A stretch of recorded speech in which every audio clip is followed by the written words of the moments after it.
a I guess a letter is left um, for the group from Laylis. Is this left in someone's care in particular?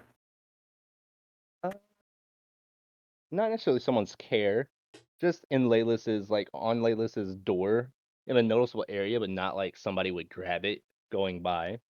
Okay. How do like when you leave somebody a note, I guess, outside their bedroom. Yeah. Yeah. Yeah. Okay, cool. Um, Excellent. Who would like to recap our previous sessions, bringing everyone up to speed on what's happening and what is to come?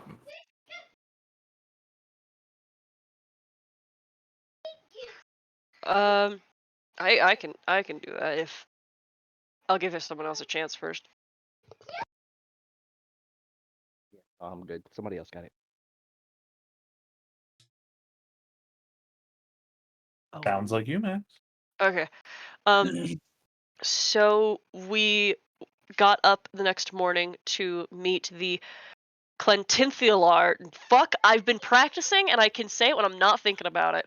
Um, Cal's parents, who politely and sternly explained to him once again that they are not going to be bailing him out, as this is apparently not the only time he has either, well, I presume claimed.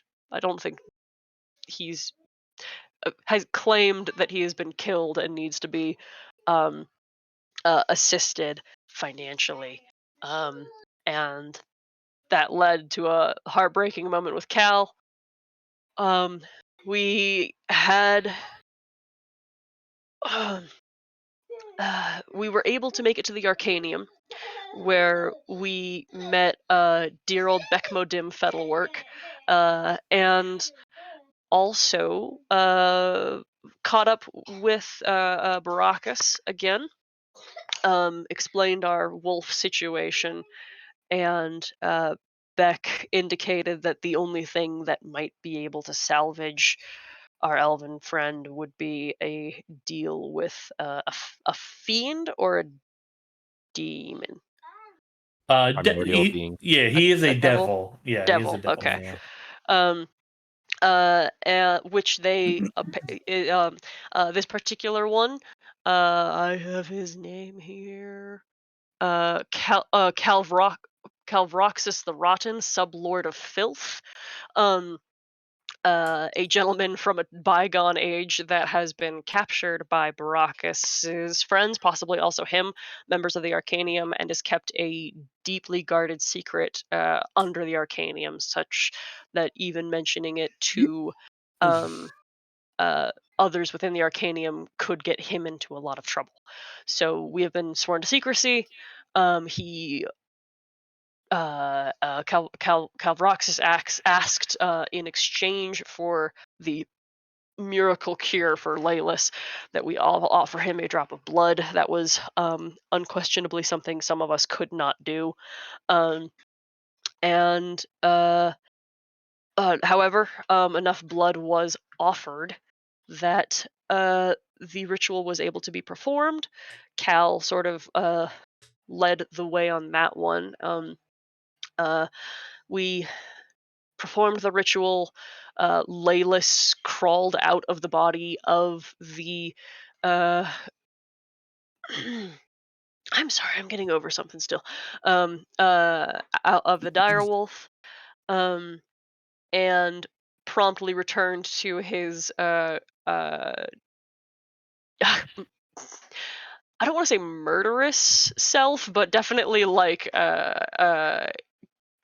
chaotically violent persona, and described a couple of things that he thought would be very dangerous and cool for us to do, which was very funny. We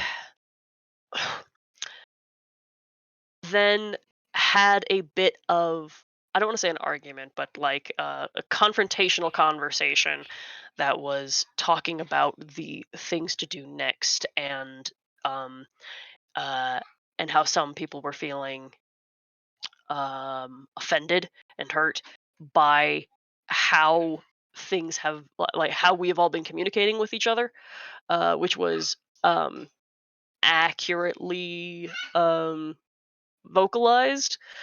And so we are now talking about what we should do next. It has been tried to talk about it at the end of last session, weren't fully successful about it, but we've discussed the potential of taking the money that we have just earned from Baracus and turning it over to the Light Spire so that the debt is cleared for the resurrections. Um, we also met Dawson's new character. I didn't write your name down because I like to learn by hearing it over and over, but that does mean I don't remember what the character's name is. Riaz Solar Roar.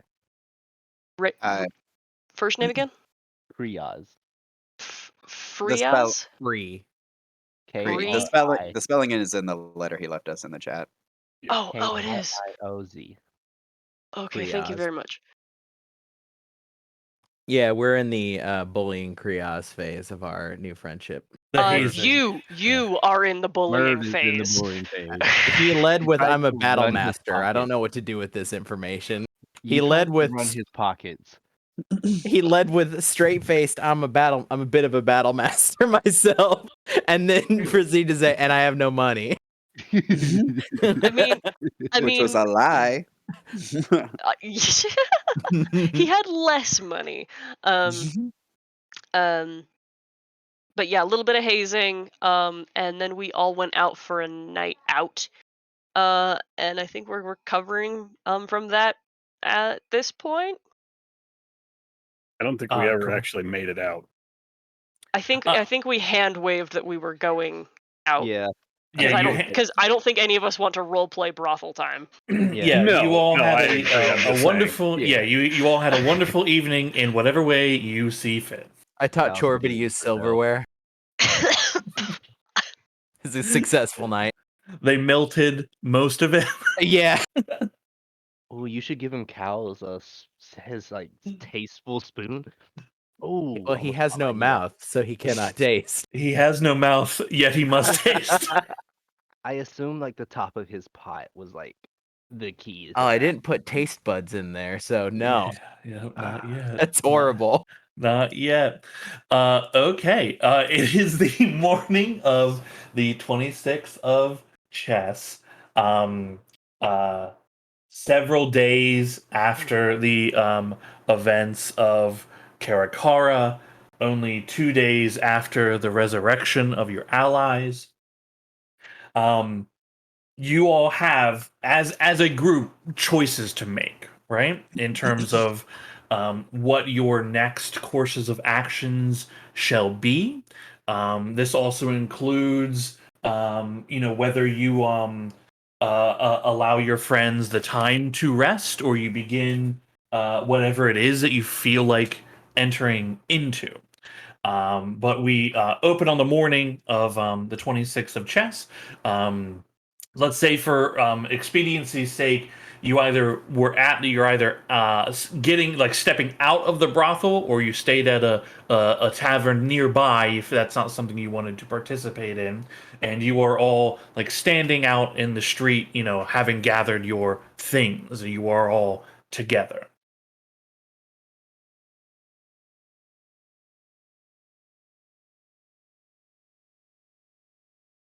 Well, sort of wanted to follow up a little bit on something that Cal mentioned the other night. Seeing as Legolas took this opportunity to depart. He had to fuck off. He left a note, which I guess is something, but Yeah, well, to that point, I want to be sure we are all, as Cal mentioned, together or not. I want to make sure that for those of us who this has been probably the greatest ordeal that you've ever experienced in your life, or one of the greatest, I want to be sure that all of us feel comfortable continuing to work together, whatever that might mean, as far as investigating these monoliths. anything that might come of that. I want to be sure that we won't have to continue to have a question of, is this your off ramp? So you're suggesting we permanently group? I'm not saying that. I just want to be sure that we all have an understanding that we can rely on each other in a permanent sense. If someone feels at any time that they need to leave, I'm not going to hold that against them. I just know that this sort of thing, sort of life, isn't for everybody. I've been given an opportunity to change my life in the past, and I want to make sure everyone else has the opportunity to do so. And now is a time to ask that question if anyone wants to. Well, I I'm for down. one feel like my resolve has hardened even after all these events. He nods. Brock has told me I get paid as long as I'm with you guys, so free money. Well, that's really comforting to hear. Thank you. Hey, that means you get all the help, and I get paid for helping. Good enough. Interesting insight. I did just meet you guys as of yesterday. Fair point. All right, so we're gonna put this money in and get your bill handled over at the church, or what?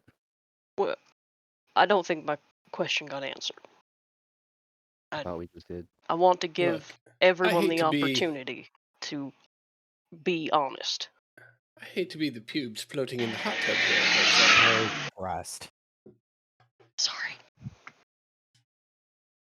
but I understand that Question. the monoliths are a terrible problem that must be dealt with by someone. However, I think we have more pressing issues. At least I have more pressing issues, right, than rushing off to find where the next monolith is going to pop through the earth. As Merv has pointed out, we've just got all this money and we've got all this debt from bringing Amber and I back.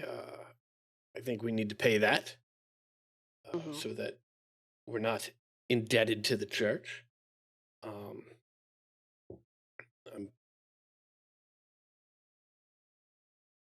going to need to have a conversation with Bergen and explain to him what my current situation is and try and work out some sort of plan. I simply can't continue in any capacity with this group if I have to look over my shoulder every 5 minutes to see whether or not Bergen or his cronies are coming after me. And I'm not suggesting that he's necessarily a reasonable man and that anything will in fact be worked out, but if it's not, at least then I'll know I have to go back on the run again. And finally, assuming that we can take care of those two things, I'm still sort of stunned at how quickly everyone has forgotten about Dom and Dom's parents and the fate of what's happened at Karakara. Are we just going to cross our fingers and hope that they're all okay? Or are we going to go back there and try and find him? He did ask for us to check in with him after we were done. I had plans to send folks if needs be and continue to talk to people around Bastions. We could send more substantial support if that were possible. If there's anything else we can do in the immediate, I mean, I'm happy to. Well, yes. I mean, clearly the city and the refugees, they'll need more substantial support than any of us can give. But in terms of what I am capable of doing, I feel like I'm much more capable of potentially finding and helping Dom and his parents than I am in preventing another monolith from busting through the earth. I didn't do a very good job the first time around. Didn't work out so well for me. Maybe something little less dangerous is in order. Mhm. I'm inclined to agree, but I don't think going back towards there is not dangerous. Uh, I have no recollection of what you guys are discussing. However, I feel like if it's a danger that was occurred in this Karakara, I don't think running back to it without a solid plan, other than looking for an individual, be it a friend of you guys, is a solid option. I vaguely recall Ember mentioning calling Dom, which I mean, darling, I mean you have incredible lungs, and I've heard you shout, but I don't know that he'll be able to hear you from Karakar. But if you had other means, then I would, Ooh. Yeah, I was gonna go with magic. Yeah, you got magic for that. yeah, see that, Mhm.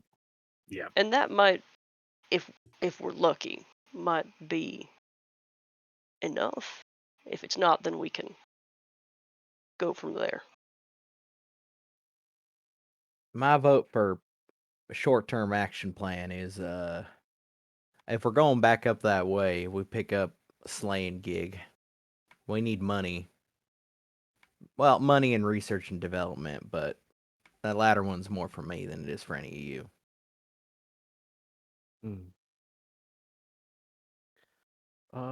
If I may, based off what you guys have said, and I believe this Layla's fellow from yesterday,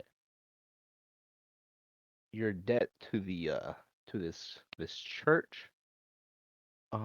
He said, or you said that there was a secondary objective with them. They wanted you to find something. The bishop offered a trade deal if we could not afford the coin value of the resurrections, one that was attainable to acquire within the city limits, and one that was without. I only have details on the first. Got it. Uh, well then, can we suggest to help build up money? What if we split? A group goes in search for the the the trade deal that you were offered, a suitable group of people, whatever the mission may be, and then as the little guy here suggested, we we go on a slaying fest. I vote to be on that team. If we're slaying as a group. Never mind. So his Yeah. name is Merv, not the little guy. Thank you, Merv.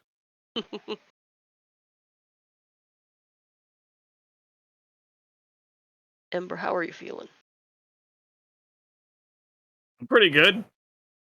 I just think wherever we go, whatever we're gonna go do, if we're gonna go after monsters or we're gonna go after monoliths, we gotta make sure we're doing it smart. We're not doing it angry. We're not we're not in for revenge. We're doing it smart, whatever we're doing. Wholehearted agree. Don't worry, I'll keep an eye on the macro. Merv, it's entirely too early for me to understand what the hell you just said. Mhm. Oh, Um, good. I thought I was the only one confused. Even no. I may be. What does that mean? Macro. It's Big. safeguard. There's a thing called micro, and there, you know what? Macros just means big. It's Means big. it's a pasta dish from the bog. Right. It's a pasta dish from the Macro bog. and cheese. Wow.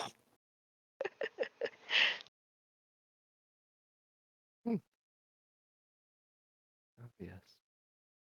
Well, All right. If we're talking Uh, about short-term things, things we can do quick would be Ember, if your magic can reach Dom, that'd be really fast. Then there is the possibility of investigating the thing in town the bishop sent me for, and then also paying back the bishop. If we are to do those last two things, we should not do the second one before we do the first.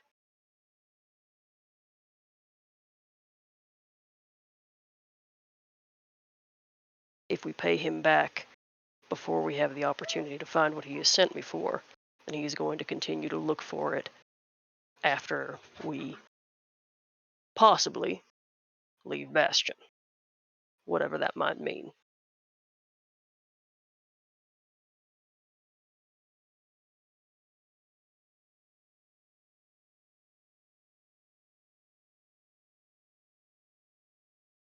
Okay. Why don't we start with Cal's thing so that Cal can walk around without it just sort of gestures at fake Cal, whose fake name I have already forgotten. Like, I want to say Louis, but I'm pretty sure that that's wrong. Lewis Lynn. Louis, I was so close. I always thought, I keep thinking Lewis is the last name. Well, I do think that is a decent idea, although I hesitate. I think someone should hold all the money and stay somewhere else. I think there's a very high probability that if we show up with any coin on us, we will be separated from it rather quickly.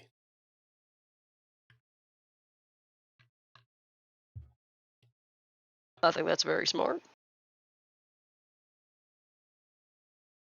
Are you at all worried about your safety should we be meeting this debtor? Oh, yes, absolutely. Right. I mean, I'm parading around town as Lewis Lynn. Like, this is terrifying. Right. So who would you like to go with you so you feel more secure?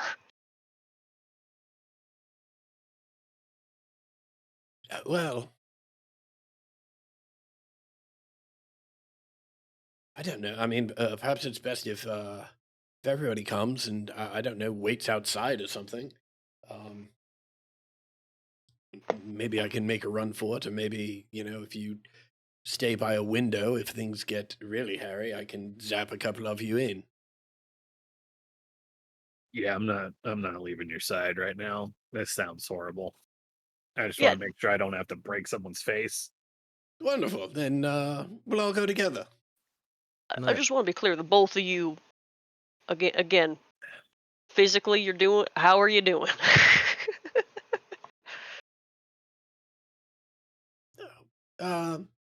Pretty miserable, but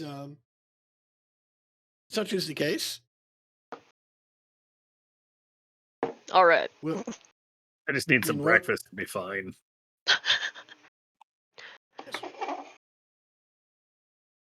Is perhaps some of that macro you were talking about, Merv? Can your new pot friend make that for us? His name's Chorby. Corby. Macro, please. He like opens up his hat so it like crawls off of his head and goes skimming around in the air. Okay, yeah, I'm gonna. That's terrifying. Ember, can you use your knowledge to find us a quality bakery? Oh, do you got like baker sense? Cal, we live here. Yes, Yeah, but we've got an honest-to-God baker that, perhaps as we're wandering through the streets, Ember will notice, oh, look, that's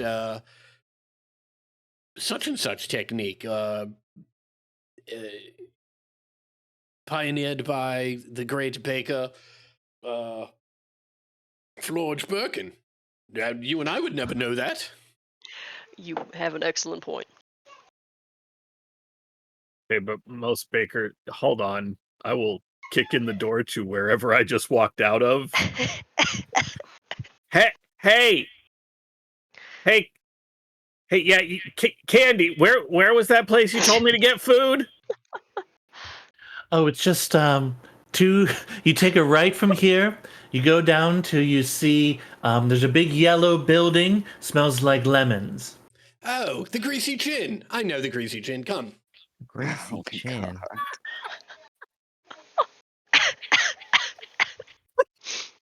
The way that bit flowed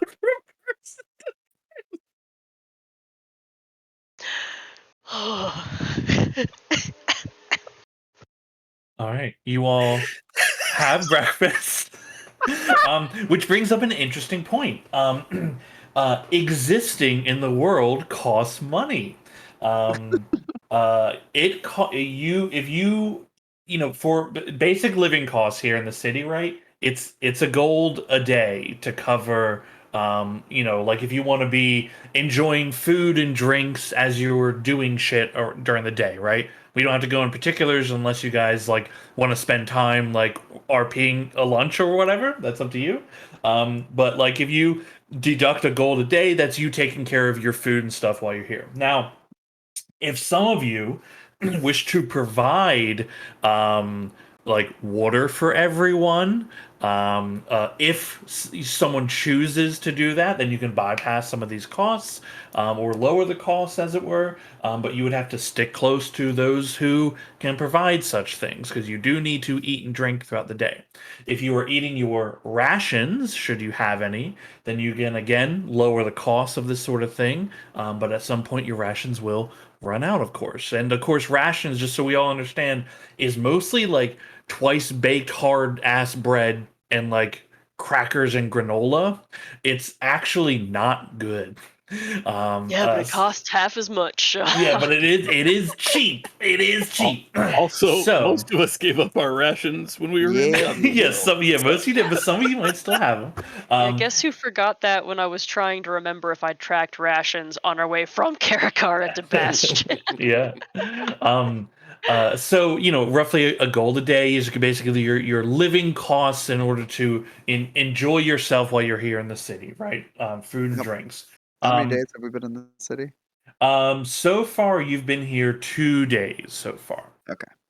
We're down to -2, Cal. Now you can there's also the cost of like not living but like your room and board, right? Those of you that have like Rainier, you have a home here, you wouldn't have to pay for anything, though your home would be hard pressed to fit everyone, right?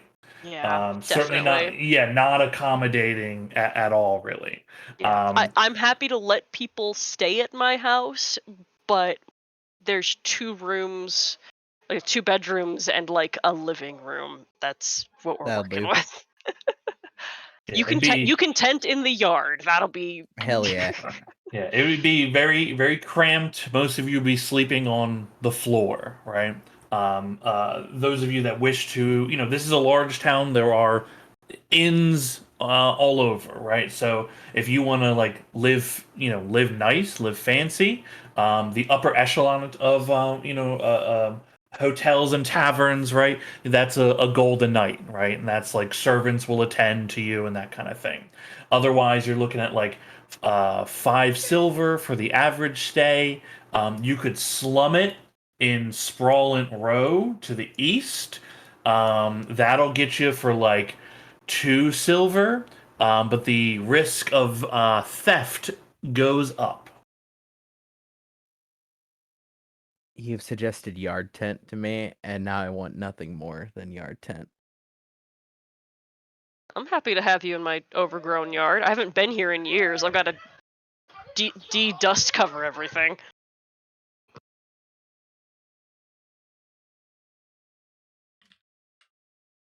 All right. So, where are you off to now that you have been fed? Anybody want to like stop at a store or something? Offload. I like open up the bag and look in. There's like fucking like a dozen bows in here that Leos just left here, I guess. I guess he figured he was gonna need them, but like I need to buy rations, so I'll go. Do we want to do that before or after speaking with Cal? What'd you say, Mr. Lewis? Bergen. Bergen? Bergen, Yes, Bergen. Cal, you Bergen. owe me a rope. I didn't forget. I was gonna let it go when you were dead, but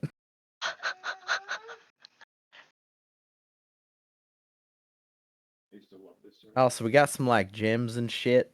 There's a lot of fucking arrows in here. Can you use these arrows? Looking Shake at my Ren- head.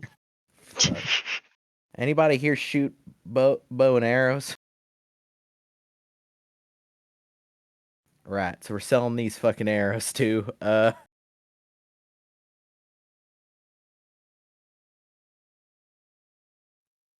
Yeah, look at the natives. Do you know of like I don't know what kind of stores are here. When I was here, I was focused, but I mean, that's not going to be hard to do, but do we want to do that now? And I'll look at everyone else. Well, I'd prefer to get this business taken care of. I can't be casting disguise self on myself all day. all right, let's go do some violence. Then we'll circle back around to the store. Oh, no, hold on, Merv. Take Yeah, it easy. one moment. Oh, you think you're gonna negotiate with like some kind of money lord? After you ran away, from what I'm understanding. Look, it's just the account manager at the Platinum Pigeon. I'm sure it'll be fine. And, whether or not it resorts to violence, let's not have that be our first option. Oh, well, that's always my first option. Well, then maybe you should stay the Yeah. fuck here. Who are you again? Okay, tell you what I'm gonna need you to do, new guy, is you're gonna keep real close eyes on Renier here, and what he does, you're gonna follow his lead. Got it. He's gonna be your violence barometer, as it were. I mean, you understand this is a delicate situation, and I'm trying not to get myself killed here. Right. I'm just assuming it's gonna go poorly, and we're gonna have to violence a little bit. And I'm assuming that we are not going to be committing a murder in the city of Bastion. So It'd I be think more like a killing than a murder if they try us first. a- That does not make any sort of difference whatsoever. Self-defense. Let's just go find this asshole, shall we? Okay, Agreed. before we do, what's your leverage here? Just asking him nice, like, "Hey, I can't pay it, so stop What- trying to and- find me." Finding out how much it is probably a good start, right? And it's when it's more than we can pay on the spot. What's the plan? Well, Payment the plan. leverage is that presumably he does want to get paid. And So the fact yeah, that I can't pay him right this moment doesn't mean I won't be able to pay him, right? It means that I'm having a hard time getting the cash together to pay him when my energies are being spent preserving my life by running away from him. So if we can make some agreement as to when it is I need to get him the money, or perhaps he has some odd jobs that we can do. he could offer to like pay him in monthly installments, Exactly. I mean, this is a place of business. like 100 gold a month.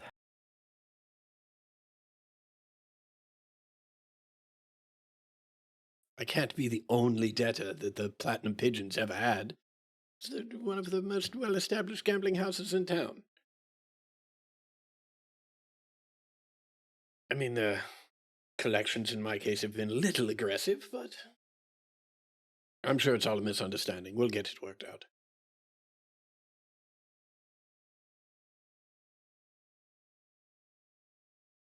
Come, follow me. Merv, maybe you should hold all the coin in your big inside bag and sort of stay outside. Or actually, I guess can anyone reach in there and grab something, or do they have to have some sort of permission?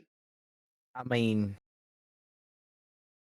you gotta kind of know what you're looking for, like, and it's not just like money. You gotta like,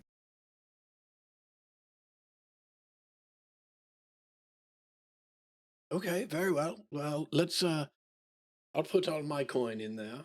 right? I'll rub you- some dirt you've on got- it so it looks like kind of nasty and Right, you've nobody got. won't touch it. You've got that 450 gold from me already. I'll put the rest of my gold in there. Mechanically speaking, should I just hold on to it so that we're not Yeah, moving it just back hold and on to forth? it. Yeah. Okay. I've got the group loot, Mhm.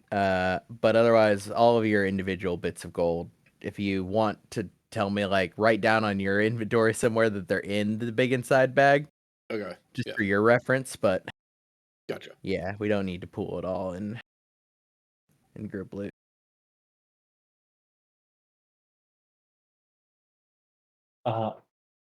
Okay, cool. Cal, you are familiar with the platinum pigeon, as it Mhm. were. This is in it's in Western Bastion, as the city kind of transitions from well-to-do into more of the like the middle class kind of area. um, you all head that way. We are up here. Cool.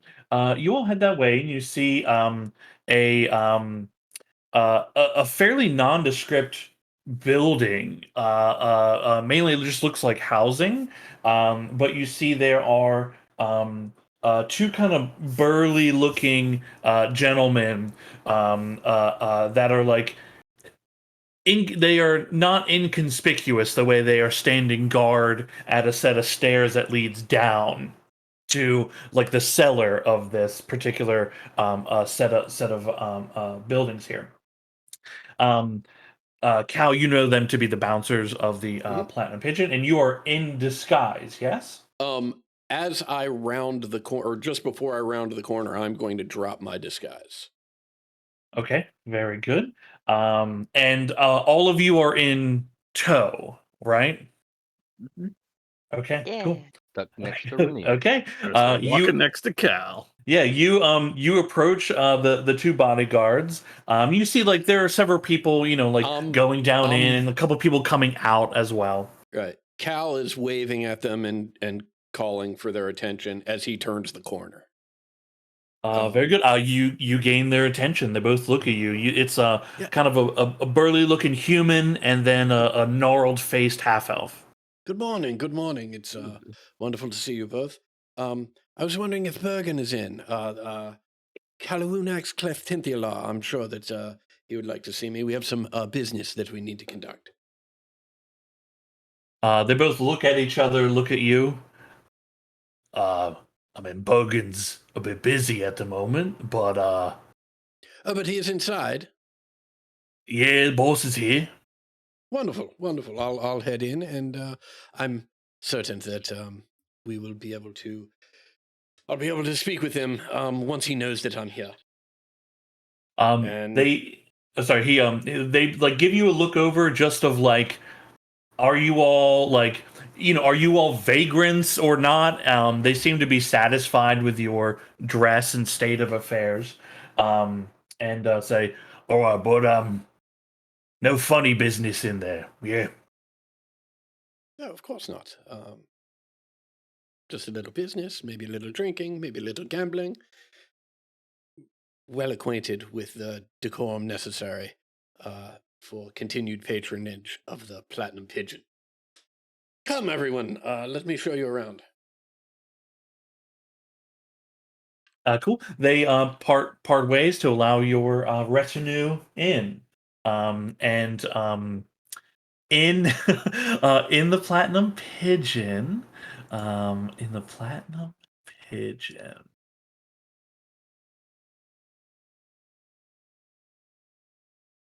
In the Platinum Pigeon, excellent. Cool. You enter into a fairly lively looking I mean, it's an underground casino. There are people gambling at several different types of cards and dice games. You see there's empty tables of people just sitting and like eating and drinking. There's several people behind a bar that is fairly crowded. This is like, it's not even 9 a.m. yet, and this place is either already going or continuing to have gone from last night. There are people here. Some are dressed fairly well. They'd be, a bit of the upper class in town. You see some people that you wonder how they got past the bodyguards, but a variety of types here. Uh, you enter into this place. What are you aiming to do? What would you guys like to do? Oh, yes. Ember, can you feel that energy? It's always so lively in here. It gets my juices flowing. It's so wonderful. Look, gambling for the masses over there to the left. There's some high-end tables over there to the right. I'm going to head back to the bar in the back and see if the bartender can't get Bergen's attention for me. Yeah, I'm going with you, right? Or were you telling me to go gamble? Because it's too early for that. I don't know how to gamble. Oh, well, look, this is just embarrassing. Look, we'll make a short pit stop at the roulette table. No, We so we that I will can show not you how be. that No, I'll no. like put a firm hand on his shoulder. Yeah, we're not going to do that. What's But I mean, roulette? yeah, see, there's Something two for people another here that time. don't know what. Oh, goodness gracious. All right. Sure. I guess one evening of fun is too much for some people. Well, wonderful. We'll go back to the bar and see if we can't get someone to get Bergen for us. And yeah, head back to the bar. Drinks. Everyone care for a drink? No, it is. It's too early for me. Oh dear. Okay. We'll drink in celebration once this is all done. You hear Yes, the wonderful. halfling. You hear the halfling bartender speak up. It's a 1 drink minimum if you're gonna be in here. 6 Bloody Marys, please. You got it. That takes care of everybody. It's a breakfast drink. It's mostly a salad. 6 Bloody Marys are whipped up in a fervor and set up there for you. Yes, and if you would be so kind, you're really going to want to get Bergen. He's very much going to want to talk to me. He'll be very happy with you when you tell him that Kaluunex is here at the bar asking for him. Well, boss man's having a bit of a rough morning. I don't know that I want to bother him necessarily. And you see him tapping the bar. He's tapping the bar to get your attention. For the drinks and to get him to get Bergen, I will put 10 gold on the bar. He looks at the 10 gold, gives you a look of like, okay, snatches the 10 gold up, pushes the drinks closer to you all, says, I'll be right back. And you see him scurry off into one of the you see a set of like a door that leads to a back chamber in the casino here. And you open are that bag. Merv, open that bag. And I'm just dumping stuff into the big inside bag. Yeah. I mean, just, like, remember what you put in here. Yes, I have an excellent memory. Right. I've never been more confident about a plan in my life. This is going to go great. Yeah, I mean, between What you and are we me, doing? Between you and me, you came at this a bit half-cocked, and we can make it work, but What do you Am- mean? The idea was to go talk to Bergen, and here I am getting ready to talk to Bergen.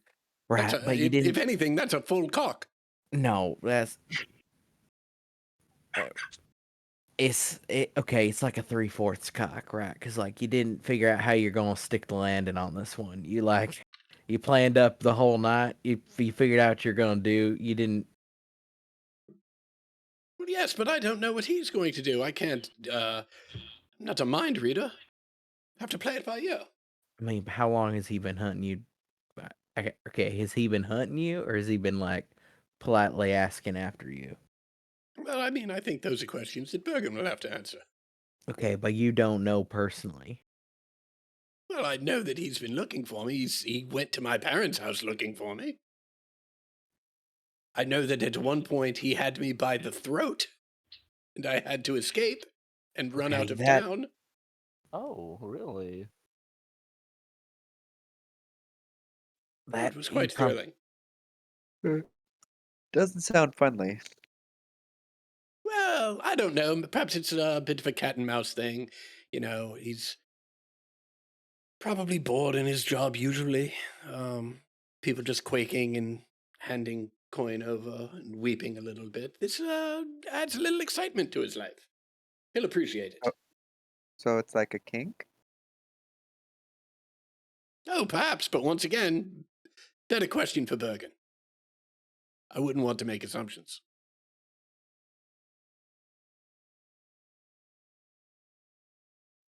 Speaking of Bergren, you you hear the sound of footsteps coming through the crowd of people, and you see a couple people like beginning to part ways, and you see a half orc, mostly orc gentleman, in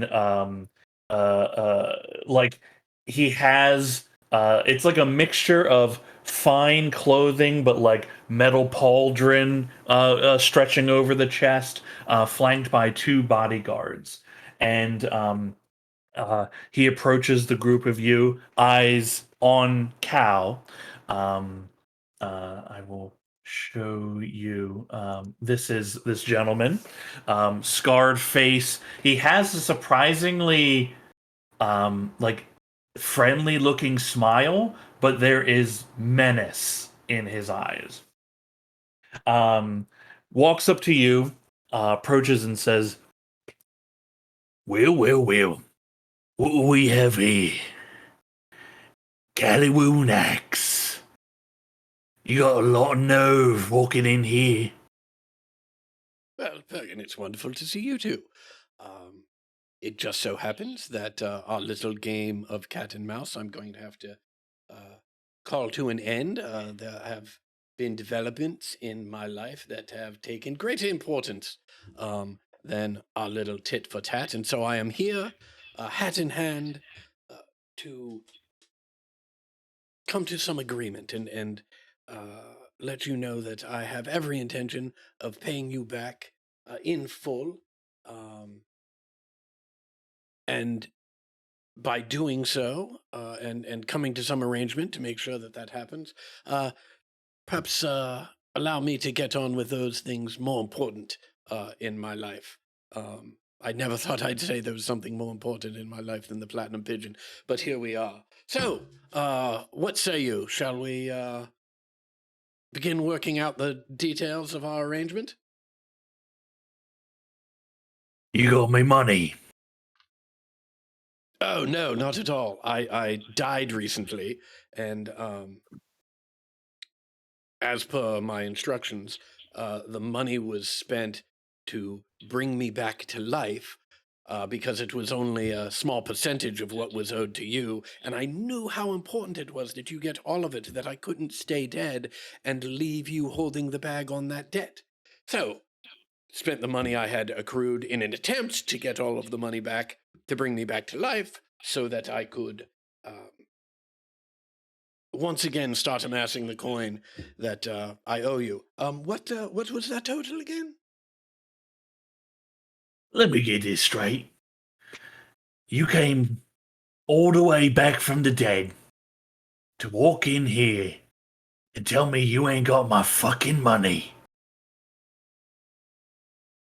Well, yes, in fact, I did. Which just goes to show you how serious I am about paying you. I was gone.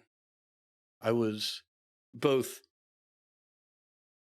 gone temporarily in a different city, far, far away, right? And then at one point, I was gone spiritually. I was, in fact, deceased, right? But in both cases, I rectified those situations so that I could come back here and look you in the eye and say, I'm going to pay you. I am going to make this right.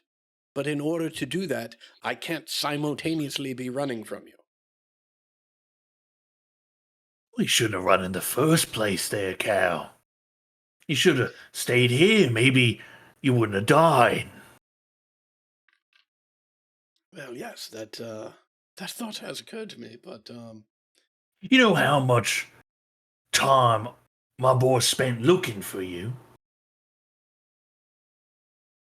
oh, well, I mean, don't worry, I won't charge them for the training or anything. That's gratis.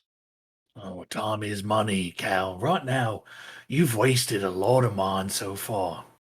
Now, you saying you're here, well, you ain't got my money, but you're gonna get it soon. And as nice as that is ringing in my ears, I don't believe a fucking word of it. Maybe I should pay your family a visit again. Hmm? See what your mother's keeping in her pockets. Yeah? Daddy's always out and busy, you know? She must get so lonely all day. Again, please. I care about the Platinum Pigeon, and I care about you. The worst mistake you could possibly make would be to go after either one of my parents. They are so far out of your league, it is preposterous. They've got security you've never seen before. You couldn't imagine. Please, let's not be ridiculous.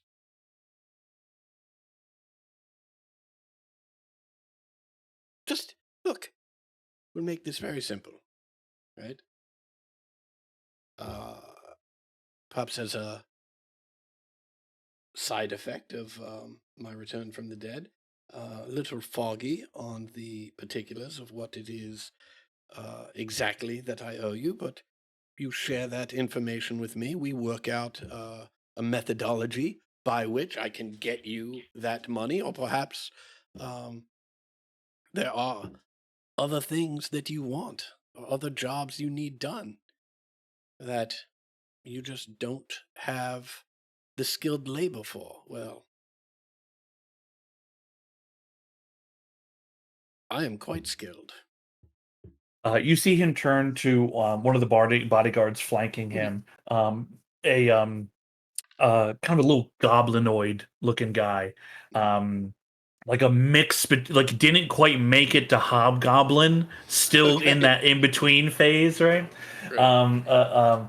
Looks to him and says, "Henry, how much is old Cow here owe the Platinum Pigeon?"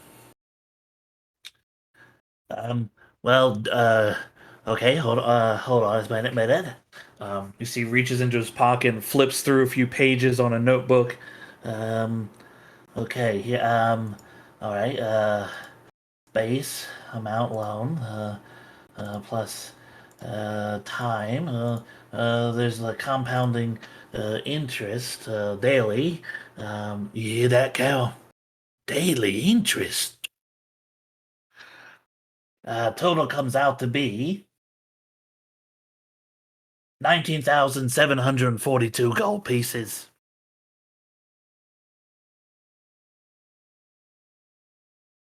Well, glad we've got that established. It is a sizable sum, no doubt about it. It's Of unfortunate course. But it's just a drop in the bucket for Kalawunak's family, yeah. well, it is, but mother and father have decided that they are no longer going to be funding my endeavors until I make some life changes. Oh, they decided that, did they? Oh, yes. But that's all right. There are other ways to obtain coin. And it just so happens that those other ways to obtain coin serve a dual purpose in that they're the exact type of endeavors that make Mummy and Daddy proud and make it more likely that they will turn on those money spigots again. So, I think what is in both of our best interests, right, is to make some sort of arrangement as to how I can both start paying some of this back and also impress Mummy and Daddy so that we will once again have access to the big piggy bank. Hmm. Why don't we start with a down payment of sorts, yeah? What did Give you me have your in hand. mind? Give me your hand.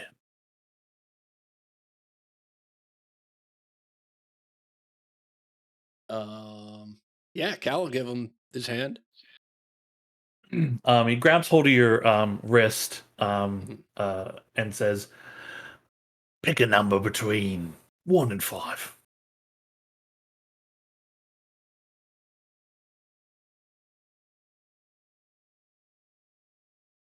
3. He grabs hold and breaks your middle finger. Oh! Right, we're burning this place down. I tap Rainier on the shoulder. I'm like, is that a cue? Like, am I allowed? I am very obviously waiting for Cal. Bergen. What does that get you? Oh, it makes me feel a lot better. And it makes you understand that I'm serious. You're lucky I don't chop your fucking legs off. Bergen. You think I don't understand that you're serious? I ran the fuck away from you because I know how serious you are. It's only when I realized that I'd never stop running because of how serious you are that I decided to come back and to face you, man to man, and say, despite what has gone on in the past, and despite what you've just done, I have every intention of making this right. Make a persuasion check for me, if you'd be so kind. Yeah?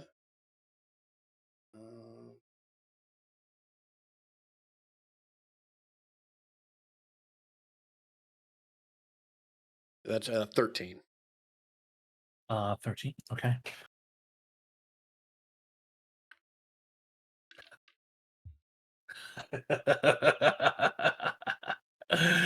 Get a load of this fucking guy. You know, Cal, the one thing I like about you, well, I like your money most of all when you give it. But what I like second of all about you is you got one set of balls on you.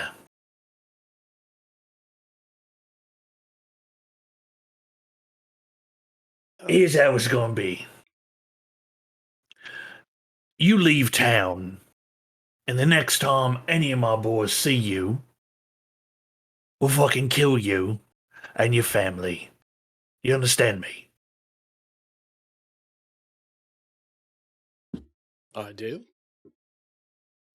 Now, once our debt is paid, you can fuck off to wherever you come from. I don't care. In terms of work, to try to work off your debt,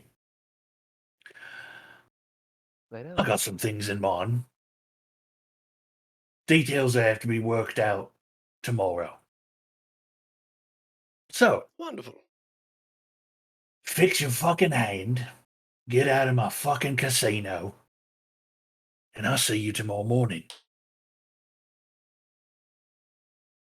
Wonderful. You sure we can't just stick around now that we've got an agreement? I would offer to teach some of my friends here how to play roulette.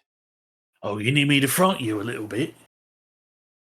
Oh, well, For old time's sake.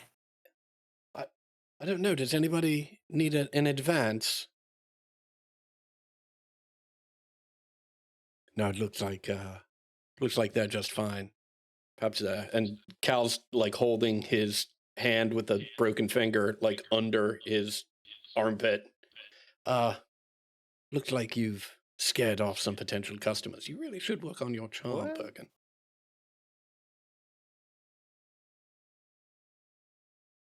You still here, like I'll give a shit. Oh.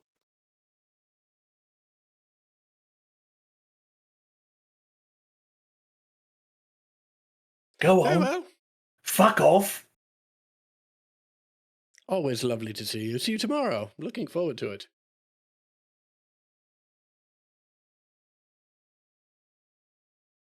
And Cal will chug the rest of his Bloody Mary. If there's one that hasn't been touched next to it, he'll chug that one too. Yeah, Murph just passes this along. All right. And then he'll start walking out.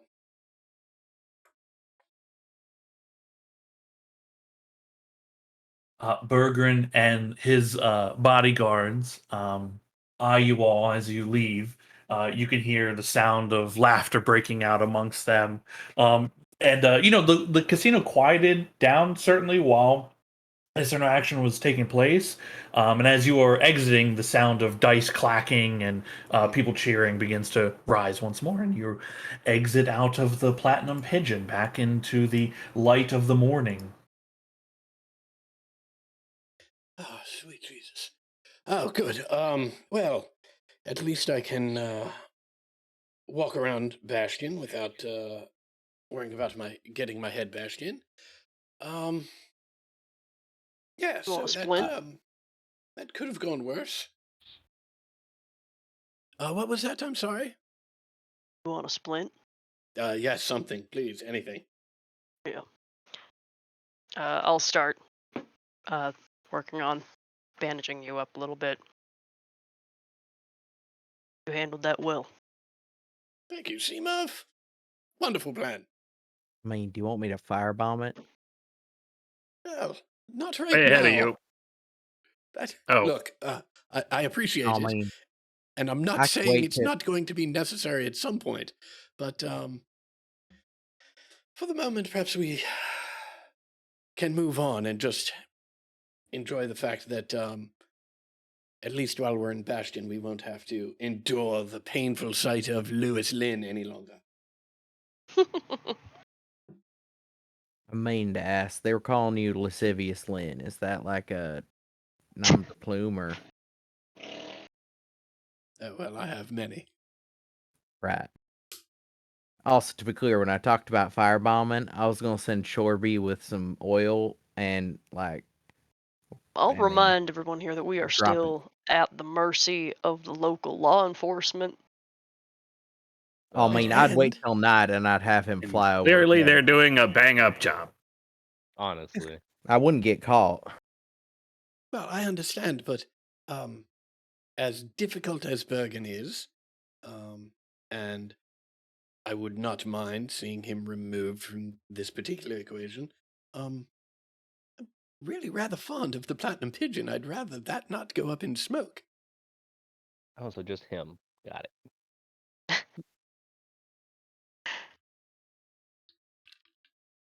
I mean, in a weird way, as we're walking away, in a weird way, I almost hope he tries to commit some violence against my parents.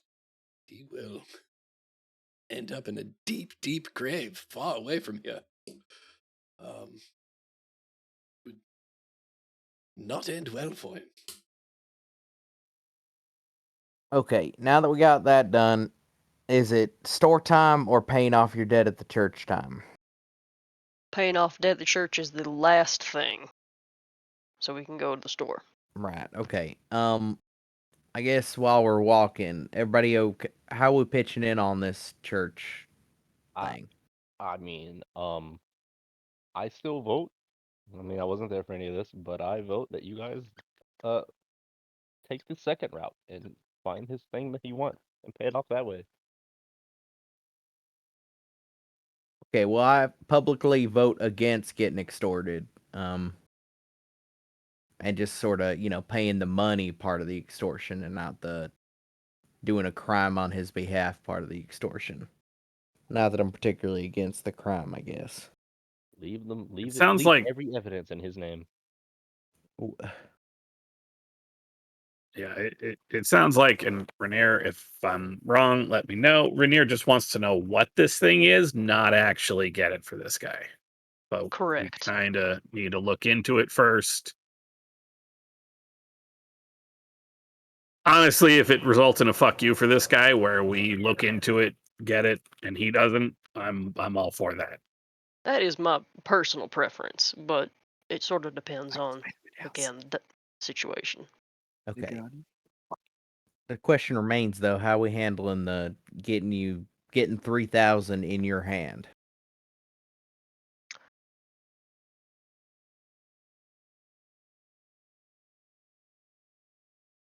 Like, I'm willing to give you, my part of last payment. Thank you. Yeah, I will definitely do that, given that it was me that was one of the people. So Thank you. Yes, I'll whatever happily money you put in. need.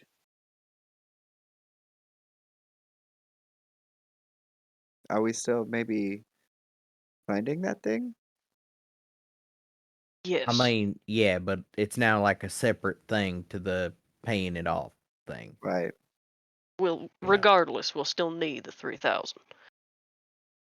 So How much? I do you- have a little short of 700. I have 500. Yes, here's 50 platinum. All right. What is that? 1,500? 50 platinum is 500. It's tens, Ah, all except for Sean's favorite piece that we currently have none of. I mean, here's my 500 from that. Okay, let's see, I've got That's Ragnarok, Merv, Ember. 2,000 currently. Or no, if No, Ember gave it, it's it's 2,500. I've got with my a little bit less than that. Oh shit. I said less, it's more. 600. Also, let's go fucking Alright. offload these fucking bows. I'll give you whatever we get from those. Well, we'll still. We also got some gems. There's gems. What I mean to say is we also need to be prepared for being around here, paying for our stays around here. Rations we'll have to pick up. I'll need more crossbow bolts. We Still got have expenses, but 100 just sitting in our, and that's before we sell any of this stuff. Oh. That's just coinage we got in our group stash. So I mean, we're probably pretty fine on that. If you want to just, I mean, What's the time frame till we pay this?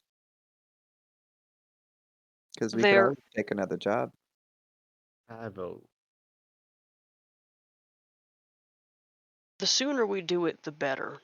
But we should not do it before we have had an opportunity to look into the manuscript he asked me about. right, but it's better to set that money aside before Yes. we get. To wit, new guy, you chipping in or what? I mean, the money I have was given to me. So yeah, I guess I can. As long as we agree to take some deals. I need to earn more money. I mean, no, don't get me wrong. We're gonna get money for money is part of the what we're gonna be doing. Money, power, research development for me. Money and power for all y'all. Krios, can you roll 5d10 for me? Yeah, 1 second.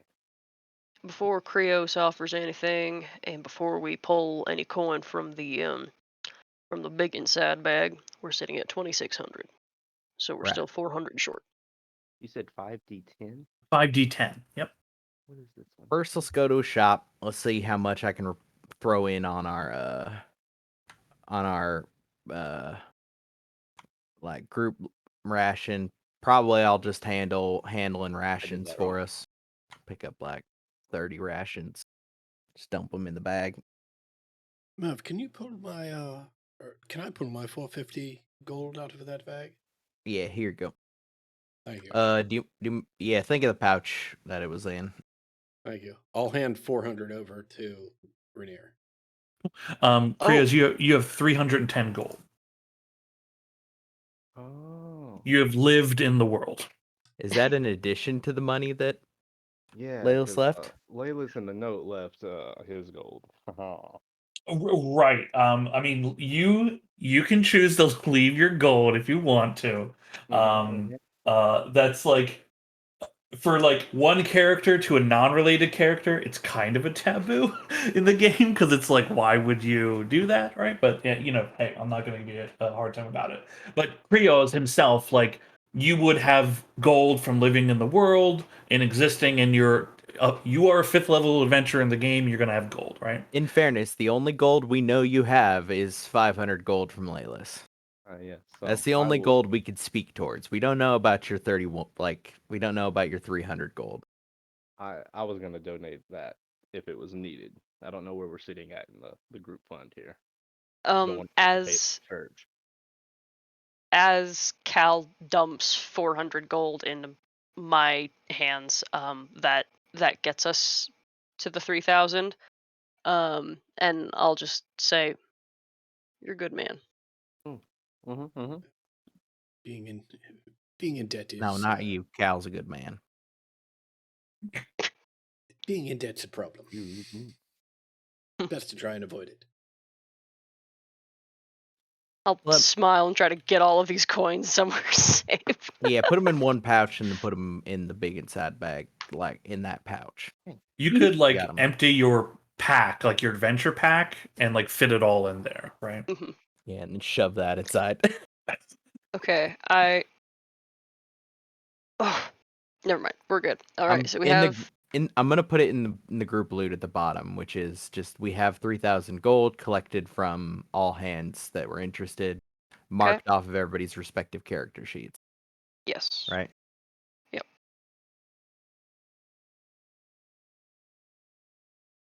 Cool.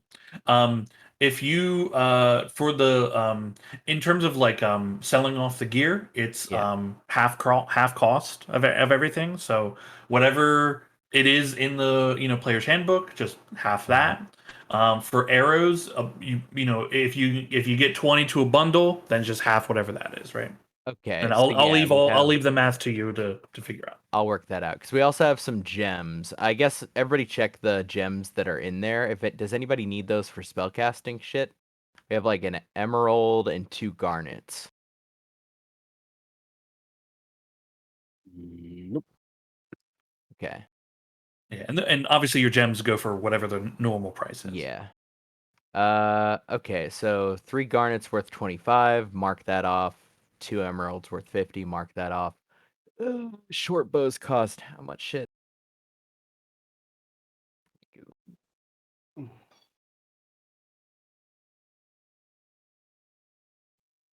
Short bow. Well, goods are being exchanged, right? You basically have entered into like a little marketplace, right? So is there anything like people are looking to pick up? Any general goods? Anything in specific people are looking for? Rations. Rations, they got them. As many as you want. Crossbow bolts, since I They- don't have yeah. unlimited ones anymore. Yeah, they got Remind 'em. me how much Rainier, rations Also, cost. you can have the bolts that I have. I don't need them. Oh, I'll take a free. Are you sure you want to give that over? Yep. Oh. I don't plan on using that. Also, I was gonna buy rations for everybody from the group fund because we're about to have a pretty solid influx. Somebody give me the ration cost, and then I'll buy a 5 shit ton of silver. rations and disseminate them. Yep. Okay, so like 10 rations per puts us at 60 times 5. 30 so 30 gold. gold. Yeah. 30 gold. Yeah, that'll work. Okay. Give me a second. So short bows 12 times 5 times 11 is how much gold? So 137 for getting rid of this pile of short bows. Thank you, Laylis. I do remember you collecting those from the goblins. Yes, I did. I was raiding all of them. Oh, shit. Okay. I guess while we are waiting and shopping, Ember will find a relatively quiet spot, pull out her holy symbol, which is a little hammer crossing an anvil. It's a little medallion, and I will cast sending. Hmm. Okay. I will try to speak to Dom.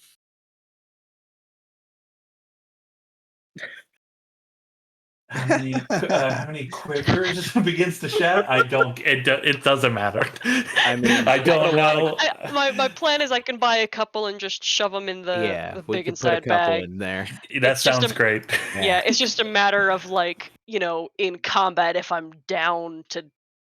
Anyway, yeah, we'll just. Yeah, I it'll be don't fine. think you can carry 30 on your person, right? But if you're, but you're just like, hey, I got, like 2 to 3 cases seems like a reasonable thing to have in a pack, easy access to, right?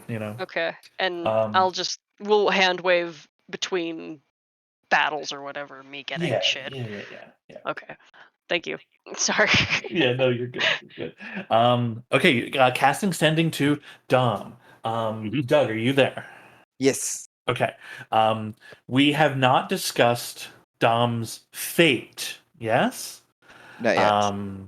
And I can put this off if you'd like. well, no. I think this is fine, right? Or because non-answer doesn't always mean dead, right? Like technically, I think it still works if you're sleeping, right? That sort of thing. But I think there's a way to finagle it where like it doesn't, hit you, or you might not wake up from it. But the question essentially is: a great disaster befell the city of Karakara. It is from your guys' position, like relatively unknown how much of the city, like a lot of the city's flat gone, right? And of the remainder, a lot of it's a portion of the city is gone. A lot of it's been obviously ruined in that the furthest eastern outskirts being relatively unaffected overall. Given that, Doug, do you think Dom himself is okay, or do you want to roll a percentile die to find out if he's okay?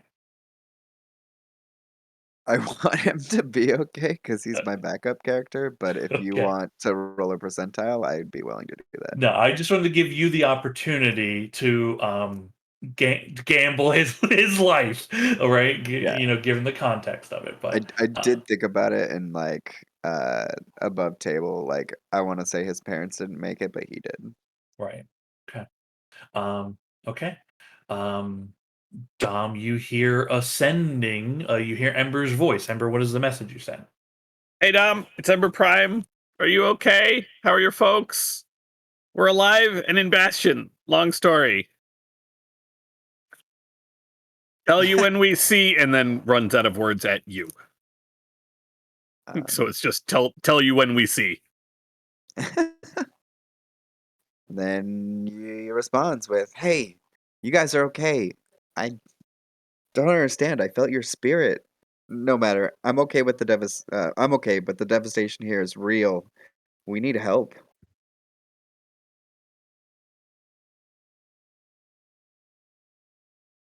I'm not casting again, so that's our conversation. Okay. But I need to save my confirmation. other second level slot. Yeah, confirmation of friend and ally still alive. Oh boy. Okay. Hey everybody, good news. Dom is alive. Oh, wonderful. Excellent.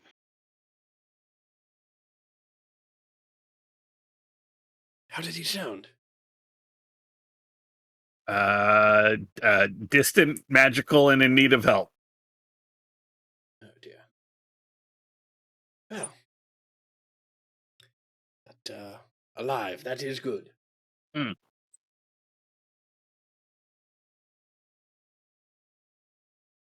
Any word on his parents? Didn't really have a long conversation, so no. Understood. Ah, well, I can't wait to see him, and I can't wait to see them. Be a wonderful reunion. 'Cause Adam's an asshole. I mean, I'm the one who killed my parents, so they didn't have to die. As you are in this little shopping area, just so you know, options available for purchase. There are healing potions available for you. Any of the variety, should you choose to indulge yourselves. You see there are a few little wondrous knickknacks available as well, including a very strange looking cloak with like these long tendrils that kind of like float out and hover every now I'm and then. very interested. Okay. The shopkeeper explains to you that this is called a crawling cloak. It's made of many overlapping broad strips of like thickened cloth. It as it like waves, it has like a kind of octopus kind of feel to it. They explain that if you are while wearing it, if you are knocked down, the cloak itself can animate and pull you along the ground very easily, and can help you stand back up. Um, while this is a basic version of the cloak, there are known to be a more powerful version of it in existence that will actually like let you climb things. Though this one is just a crawling cloak. How much? It's 1,000 gold, and specifically, what it does is, while you're prone, the cloak will you can animate the cloak and have it draw you along the ground. You ignore extra distance for crawling, so you move at normal speed while prone, um, and you still would need at least half your speed to like have half your speed available for it to shove you back upright. Um, but it allows you to like get knocked down and then whoop, whoop, whoop, whoop, whoop, whoop.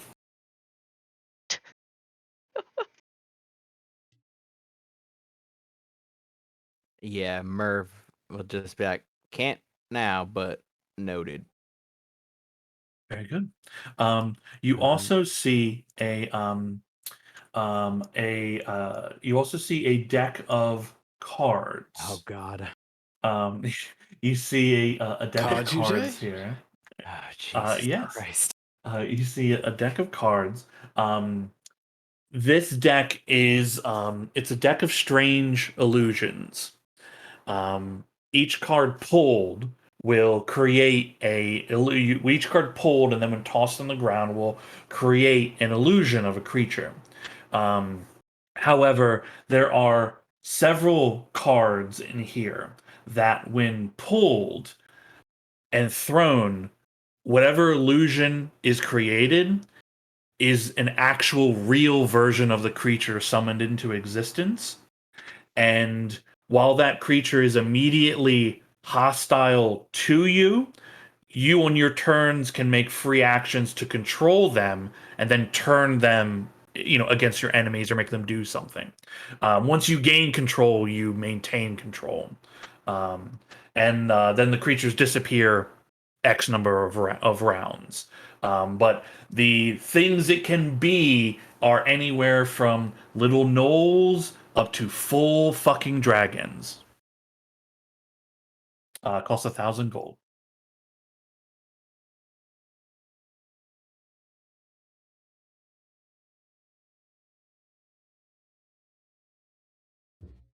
Who's interested in that one? Cal's definitely counting out his coin. Quick question, Merv.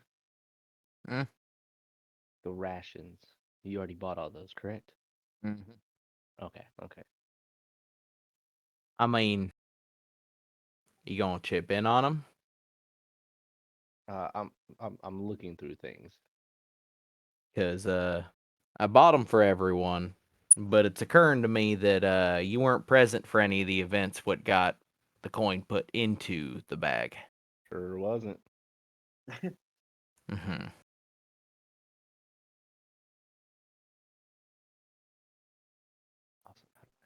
You also see, just in terms of, there's two other items you see here of three other items of a magical interest you see here. One is it's a chest guard of courage, which is studded leather armor. It contains several charges of the heroism spell that sells for 300 gold. You Ooh. see a you see a you see a Sentinel's shield, which is a shield with a large eye on it, and while holding that shield, no attunement, you gain advantage on initiative and perception checks. That is 750 gold. And the last you see is called a survival knife. It's a sturdy looking knife that you can use an action to transform it into a crowbar, a fishing rod, a hunting trap, or a hatchet. And that's 150. Fuck. I wanted the studded leather, and then you mentioned some fucking multi-tool. now I want a multi-tool. How much is that one again? 150 for the multi-purpose survival knife. God, So that kicks good. ass. What was the I think you said the courage? Yeah, The chest shield. guard of courage, it's Okay. studded leather armor, so light armor, and it has charges of the heroism spell. They are unreplenishable, so once used, like if you use all the charges, that it won't have any more left. Okay. Merv, Mhm. how much money do you have towards the knife? I mean, I got 300, but like, there are probably things I need more than that. Okay, I'm thinking we could go halvesies, and we have that on hand. Yeah, what all does it become again? A fishing pole. Crowbar, fishing Crowbar. rod, hunting trap, or hatchet, or a chopping tool, right? Yeah.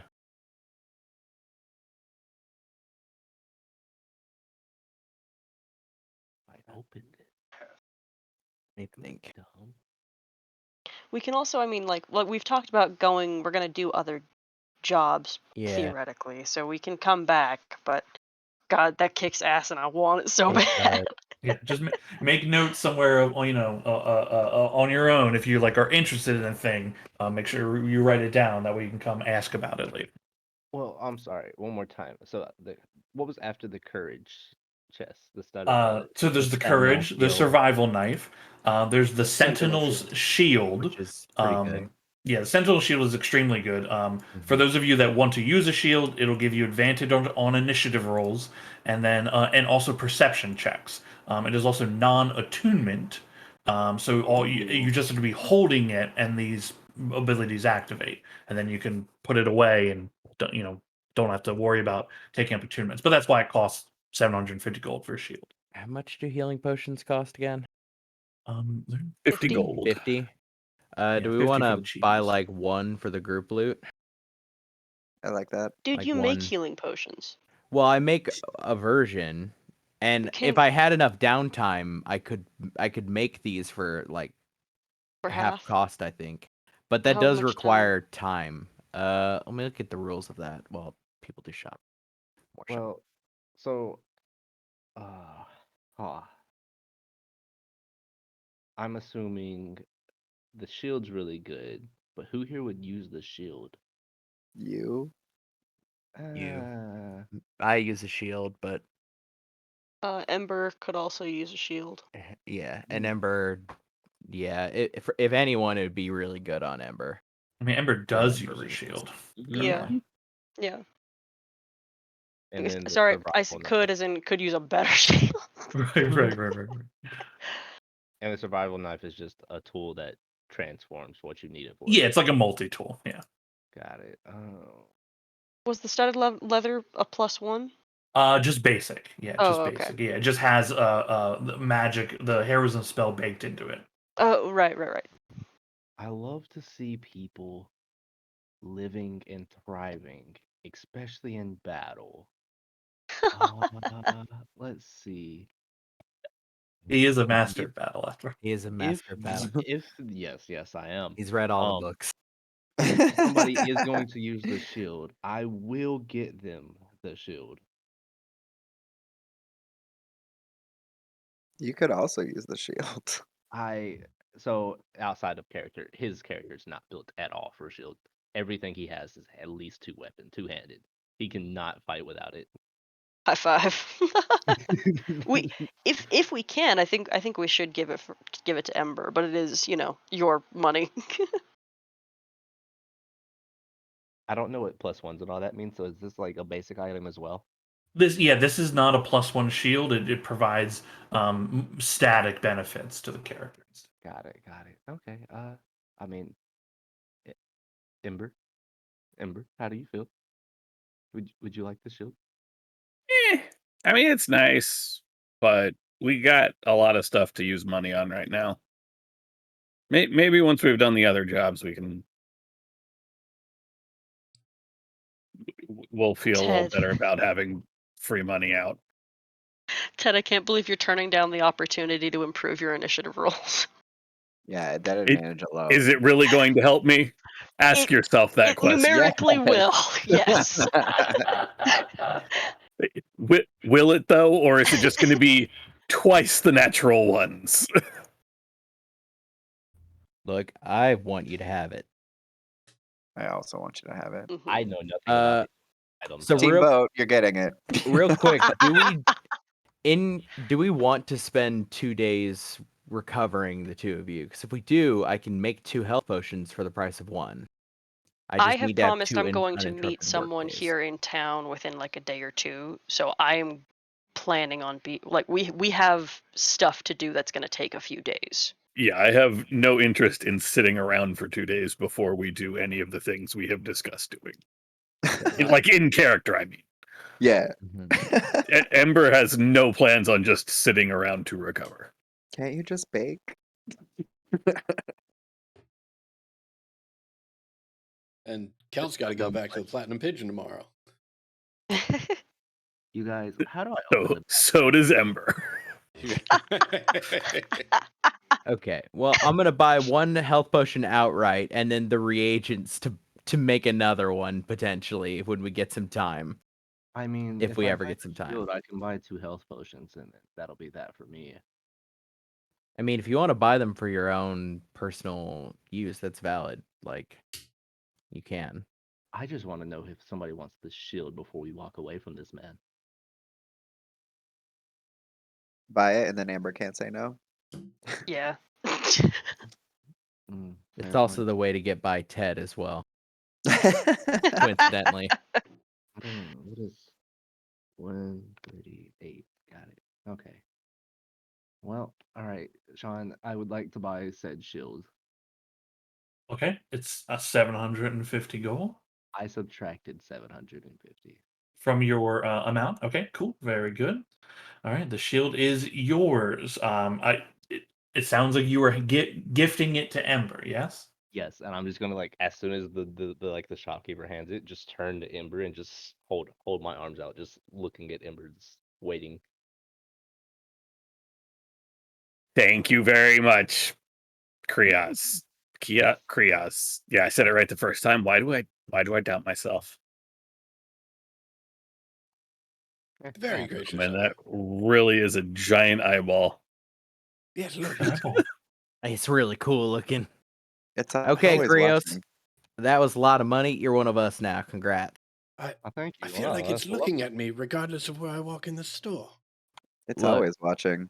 I'm calling that like that one was like a big down payment on friendship, which can be bought selectively. fair enough. Yeah, you didn't have to do this for me. Don't listen to Merv. I mean, that's what I'm saying. You didn't have to. The fact that you chose to is the thing that makes it like a gesture of friendship. Yes. Mhm. Merv, are you buying health potion? Yeah, I bought one health potion. Okay. Just let me look at.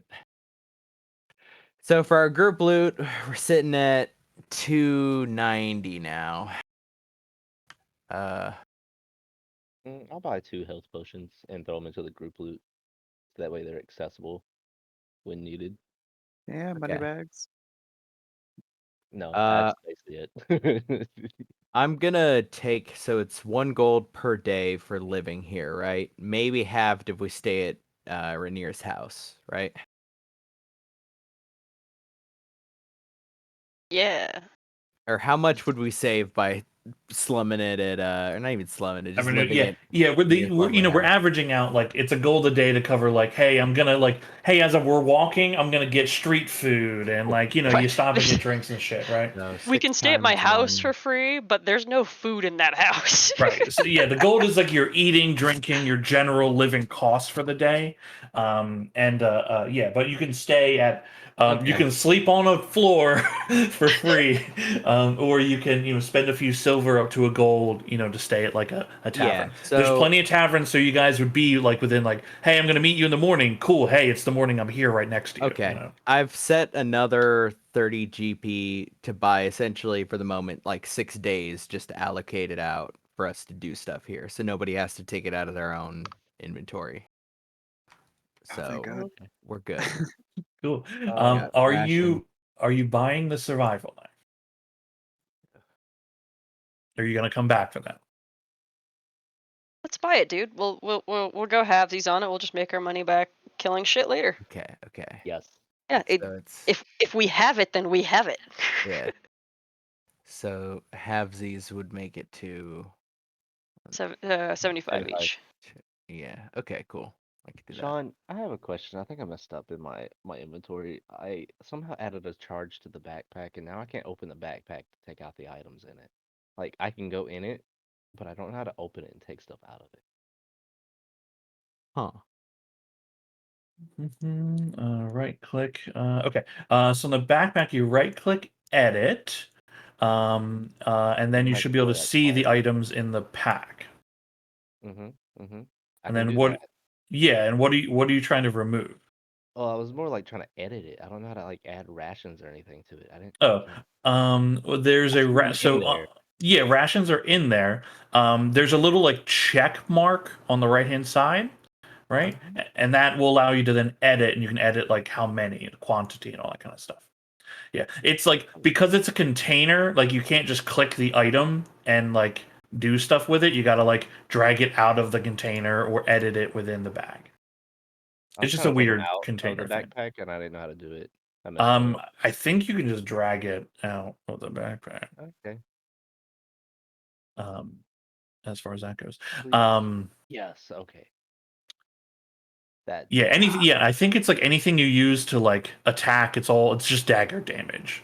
Because it's like always a dagger in terms Yep. of like its damage output. Yeah. Also, just a note, Rainier, you see that there is also magical ammo here. There are like enchanted Ooh. bolts here. There are bolts that, when shot, split into multiple bolts flying at the same target. There are that's called an angry hornet. As it flies, you launch it. You launch it, and in mid-flight, it breaks into 2d4 identical bolts. You roll a separate attack for each one. That single bolt, the enchanted one, is 300 gold. So like it's a lot for one ammo, but yeah. it's like the damage output then is like insane. Yeah. There's also there's an arrow that is enchanted. It seems to be made completely of sand, and that when it hits a target, it will catch in all the fittings and joints of their armor, reducing their speed. And then they have to save against blind, and that's 75 for the bolt. Oh, that'd be really cool thematically for me. Yeah. However, I have the power of God and this hatchet on my side, and I don't have that much kind of money, I'm sure. Yeah. Well, just to let you know, like, hey, like there is magic ammo for the ammo using people. Yeah. Kick ass. I look forward to buying some later. Cool. Okay. That should be it for everybody, I believe. Oh, last question, Sean. How do I add those health potions?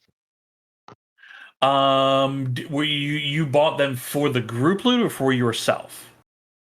The group loot. Then they would be marked off on the group loot as like health potion exists. Okay. Because yeah. Thank you. Cool. There. A little time goes by.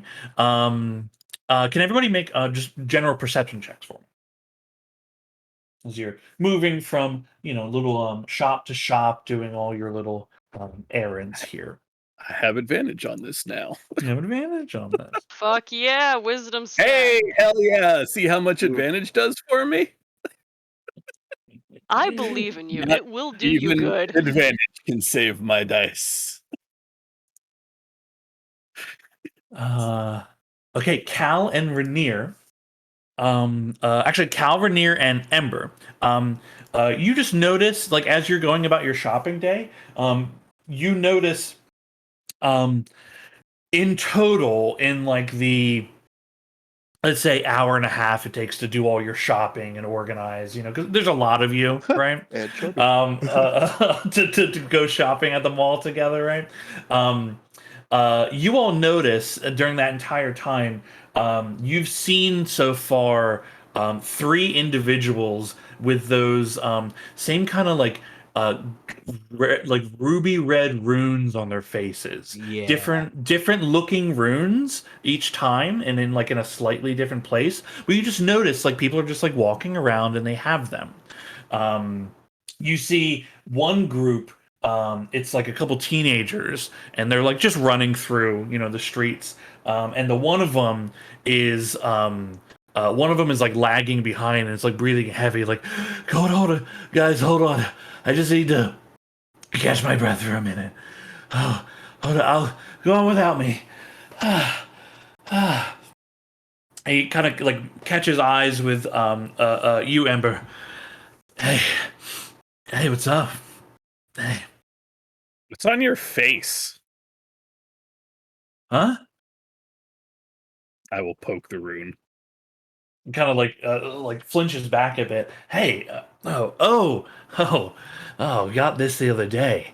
It's pretty neat. It lets you do like little magic tricks.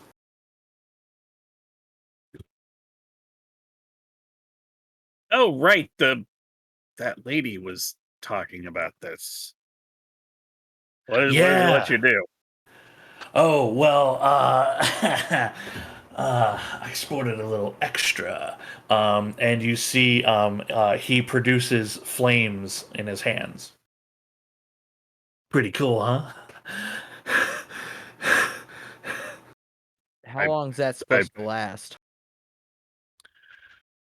Oh, like a minute? I don't know. I think he means the tattoo, not the fire. Also unimpressed, and I will summon fire to my hand. Yo, how'd you do that without the thing? Are you serious? I mean, you've seen her Look hair. at me. Oh yeah, you are kind of like a fire thing going on. Yeah, all right, that's cool. Hey, You had a perfect opportunity to make a "you are hot" joke. You are never going to get laid. All right, I got my friends are just around the way. Where'd you get it? Point us. He like shuffles a few steps like beleagueredly, and then turns back and there's I don't know, this guy and girl do it, right? She does like some kind of ritual, and you know, she gives you the magic, right? They have a umbrella. It's they set up shop different places every day, so you have to look for the rainbow umbrella. Right. Fenda, are you okay? Seems that might be seeping into your vitals and causing some respiratory distress. And Cal will approach and like concerned, not aggressively, but sort of grab him by the shoulder and look at him. Are you sure you're feeling all right? Yeah, I'm just winded. You know, my friends are fast, and you see them, about like 30 feet off, waving like, "Come on, Terry, come on." Look, I gotta go. It was real nice meeting you, Well, hot one sec- lady. let me just make sure that this isn't negatively affecting your respiratory system and that your health isn't in jeopardy. I'd hate for you to leave here and collapse on the ground when I had an opportunity, if something is wrong, to intervene. And if he's actually stopping, I am going to try and pick his pocket. Okay, I mean, like you have him in this moment, right? Like he's clearly Yeah. getting ready to go, but like you have him. Roll sleight of hand. I will cast guidance on him for his next running check. Good Hey, God. he doesn't notice you slipping your hands into his pockets. You come away when you check later. You come away with like a little silver necklace. It's worth 20 gold. Great. Jesus. And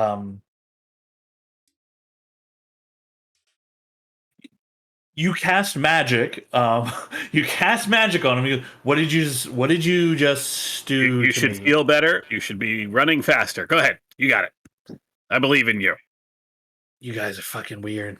You got a thing on your face? No judging. He takes off after his friends. You can see like he's still a bit slow as they're running off. He's trailing behind, but they disappear off into the city. Yeah, it's probably not good. But I mean, What could possibly go wrong giving everybody and teenage kids the... Oh, I see your point. I mean, it's probably like if it is causing him some distress or something. I think my only quarrel with that is if they're not informing him that that's a risk. Why would it do that, though? I mean, he could just be an out-of-shape kid running. Yes, I I mean, mean- I don't think one thing's got to do with the other. I just needed an opportunity to get this, and I hold up the necklace. Oh, nice. I mean, that is like pretty sure that's a rune that what was on him. Yeah. Yeah, it was a rune as eye. No, like it's like Hmm? it's like taking somebody else's magic and like putting it in you. Oh. What? What? That's not how... Never mind. What do you mean? That's how I make a big he holds up his bag that has a bunch of like halfling runes like scrawled all over them. Like Yeah. I took my magic and I put it in a bag. So you do that to a person, it's probably not good.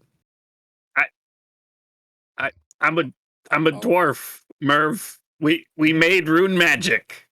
Well, okay, we technically Yeah, do you might have borrowed it use from bigger creatures. Do you But use it on people's like brains and stuff? you can. But do you? I mean, I don't. I'm not a rune master. I'm a priest. I do carve runes into stuff all the time. I mean, yeah, and stuff is different. I could All it does is serve as a focus for the magic. It's not gonna like drain the kid's life force. I mean, it's not going to be good because you just gave a kid the ability to summon fire all the time, and You know- let me tell you from experience, that's dangerous. Can I roll an Arcana check? The thing I think that triggered it is it's not going to drain his life force because it's occurring to Merv that the spell has to be powered by something, and if it isn't being powered by the casters actively, like Merv's runes are, then that means that it's being powered by something else. Like, You don't need to roll. Your logic is sound, yeah, right? I don't But, think it occurred to him until Ember said that. Like, wait, yeah, your logic is sound, right? So you Mhm. don't need to roll a turn in terms Yeah. of that. But like, he didn't cut himself and perform blood Oh. magic, right? So it's not blood magic at the very least. yeah, As to what it is precisely, yeah. I'd mean, need to look at it with detect Yeah. magic or something. Yeah.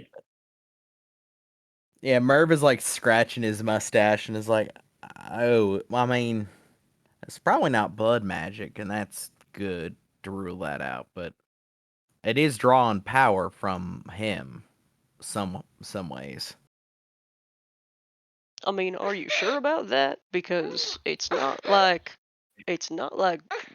circles of magic rituals require a force of sacrifice other than the components used, which could be something as simple as sparkly little motes of ruby dust. I mean, It just draws the power from the ambient magic of the world. From Mm-hmm. It's probably harmless, but I think if we're I mean, if we're really interested, we I can mean- go and find out who's selling. it's When I- we saw that woman yesterday. Vaguely when I remember. do magic, though, it's me powering it. I got a certain amount of it I can use, kind of. If he's Well, using you can- magic, he's Okay. He When can you- do what I can do, and I will summon more fire to my hand. I can do this all day, and I will literally just juggle between but, my like, hands with fire. that's Merv, how you were you made. can make a magic thing and give it to someone else, and they can still use it, right? Yeah, but it's still me feeding it. So it's still somebody else who's just giving him a magic charm. Remember, two people come up to you and toss 2 copper at your feet for the show. Well, I won't find that umbrella people and ask him. Yeah, I agree with you that that's worth. Oh, thank you. Not really looking for. Well, okay, you know what? I mean, that's That- not. That's a donut later. we can probably But no, look I at agree with you. It's worth finding out because anybody who's giving teenagers the ability to just summon fire is something of a menace. Not thinking clearly. That's just not a good idea. I mean, I kind of want one if it works on the up and up. I'd like the power to summon fire. I mean, I bet they's got ones that you can do other stuff. Maybe Only not. one way to find out. Okay, we'll look out for hold on, I got this. I take Chorby and you see Merv kneels down, doesn't need to kneel down, right? But kneels down and is looking at it eye to eye and takes out a little piece of paper and starts muttering to it. And it's okay, rainbow means lots of colors. You're looking for a rainbow. For umbrella, it's a stick with a thing on the end of it. He's drawing out a diagram. He's you're gonna float he looks up at the sky 100 feet up there, and you're just gonna kind of circle, right? And if you see it, you're gonna come down and you're gonna tell me where it is. You see Chorby grabs the paper you've drawn on it, puts it into his bubbling cauldron, which poofs a bit of smoke, and then follows your instruction, flies up. Goes 100 feet, does a bit of a circle around you, comes down and makes a shrug motion with his hands. All right. You go up and keep doing that. We're gonna practice your You're not really you're skimming. You just stay 100 feet above me, where we are, until we stop moving. Then you come back down, and you just keep an eye out. It flies up. He draws another diagram with instructions and puts it Cool. into his head. Yeah, cool. Yeah, puts it into the head. You see little bubbles and smoke, and then he flies up in the air. Yeah, I haven't Uh, really figured out if I'm gonna call that flying because it doesn't really seem like flying. More like skimming.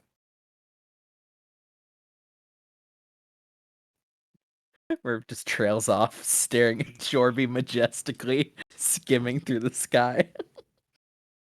And the teenage mouth breather that can do a parlor trick with fire in his hands is the concerning bit. Okay, no, that's fair. Fine. Not even going to talk about the goo that's been following us around for days at this Oh, point. I but mean- whatever. We got, like, I don't know. That's one of those things, right? Like, what are you gonna do about it?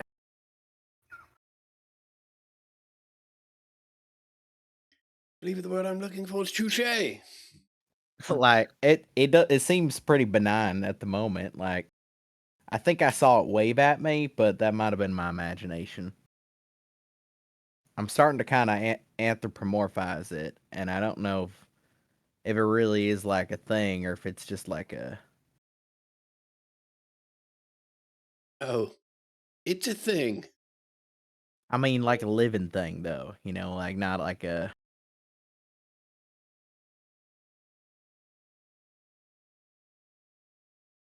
so where are we off to? All right, so we Uh, did Cal's thing. Yeah. We spoke with Dom. Right. We've done our shopping. Mhm, Uh, mhm.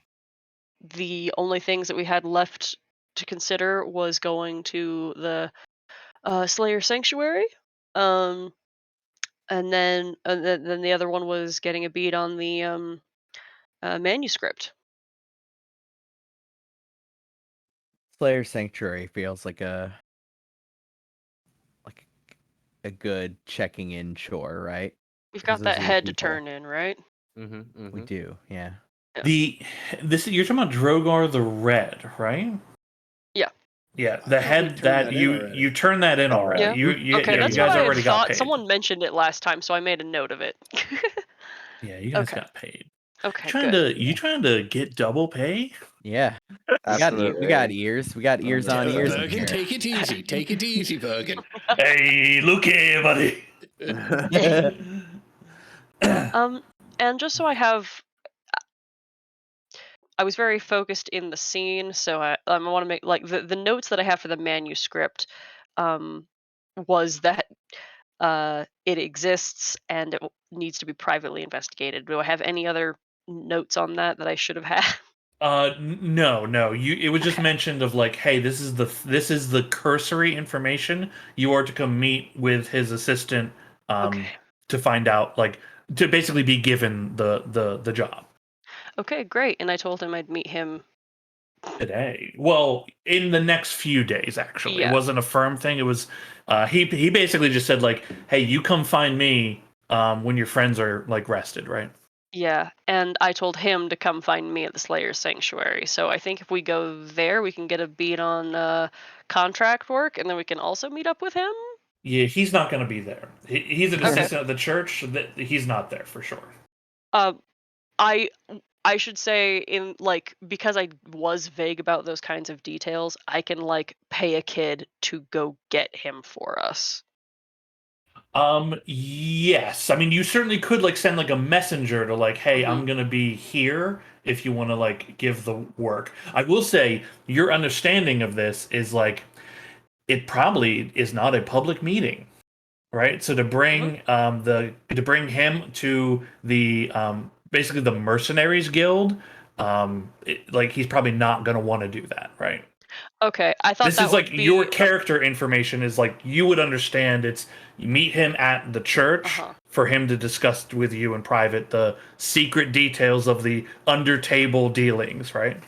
That's funny because one of the reasons I said to go there was for that same reason because I figured they wouldn't want that at the church. But that figure that also checks. Okay. Yeah. Slayer's Sanctuary, everybody. Yeah. Yeah. Yep. Okay. Cool. We're doing our like hitting our chores. figuring out what we got in play. Hitting some chores. Okay, cool.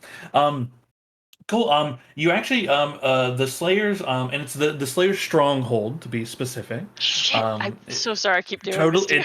I understand. I understand what you mean. So there's I don't really care. The Slayers stronghold is actually in West Bastion, and you find yourselves into it's like a large guild hall. This building. On the outside of it are large swords and shields crossed with each other. There's a lot of people who kind of like dressed like you all, like coming and going from this building. As you enter into it, it's kind of like there's a public area to the stronghold where you can like look for work and look for peers and colleagues and that kind of thing, but there's also they have a members only club as well. If you are a member of the stronghold, it's like their own private bar and hangout, and you can live here. They offer discounts on gear and that kind of stuff as well for membership, but anybody is welcome to take a contract and risk their life for gold. You enter in, and again, a lot of people, different races. Again, this is a hall for adventurers and those looking to live dangerously. It's a lot of grizzled people and the occasional like wide-eyed innocent that hasn't yet seen real violence. A mix of all of that in here. You see that there's several kind of like placards where job listings are, and they're essentially range in the sense of like less money, less dangerous to like incredibly like tons of money, incredibly dangerous.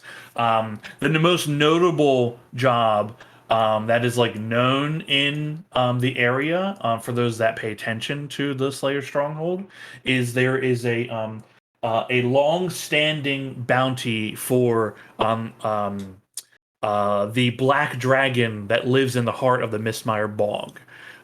It has been standing for 70 years.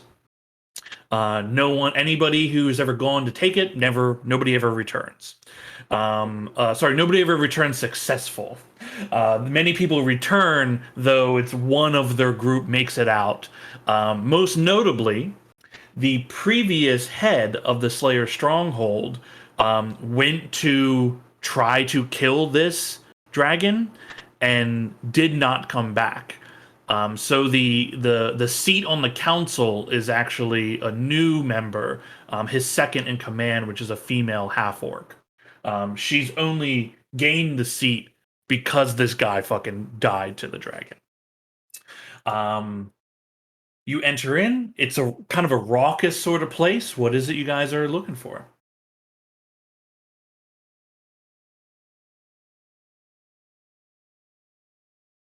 Hi. Um, We're looking for some work. No problem too big, of course. Well, there's plenty of that, son. You're looking for something real fucking dangerous, get you set for life, or something to get you just started? Well, this is our second bounty with the Slayers. What? Stronghold. Slayer Stronghold. Thank you. Slayer Stronghold. So, not too dangerous, but still somewhat dangerous. Yeah, veterans. All right, all right. Well, we got a couple things here around the countryside, actually. There's some, it's actually interesting. There's two farms at the moment that got problems. One on the eastern side of Bastion, one on the western side of Bastion. One of them's got some kind of kobold issue that he's dealing with. Been killing and slaughtering a lot of their livestock. Let's see. The other one is oh, hold on. Nope, this other farm job that's already done. We got oh, here we go. There is Yeah, there's a woman who's looking for ingredients for a new drink she's trying to brew up, but she needs the blood of a cave fisher, which is like a creepy crawly in a watery cave, that sort of thing, right? Um, yeah, that's actually only about a day's journey from here. And how far is the farm journey? Roughly about a day and a half, 2 days. Mm. I'll turn around. Well, I think I know what Merv wants, but what about the rest of us?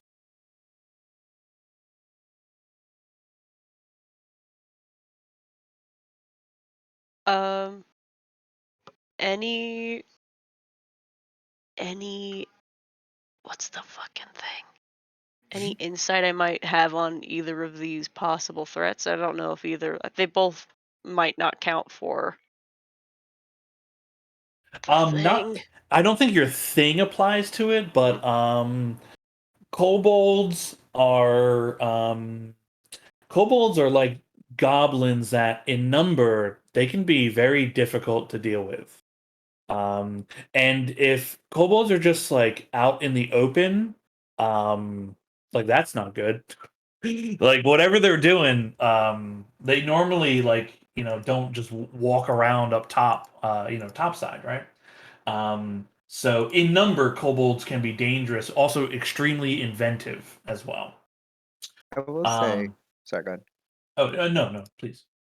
I will say the farm one seems more distressing than the one more time sensitive. The sooner we take care of it, the sooner that person is relieved of the attacks. Whereas the other person who is trying to get the blood, that may not be so time pressing. That's true. How much And gold for there each? is What's that, son? How much gold for each?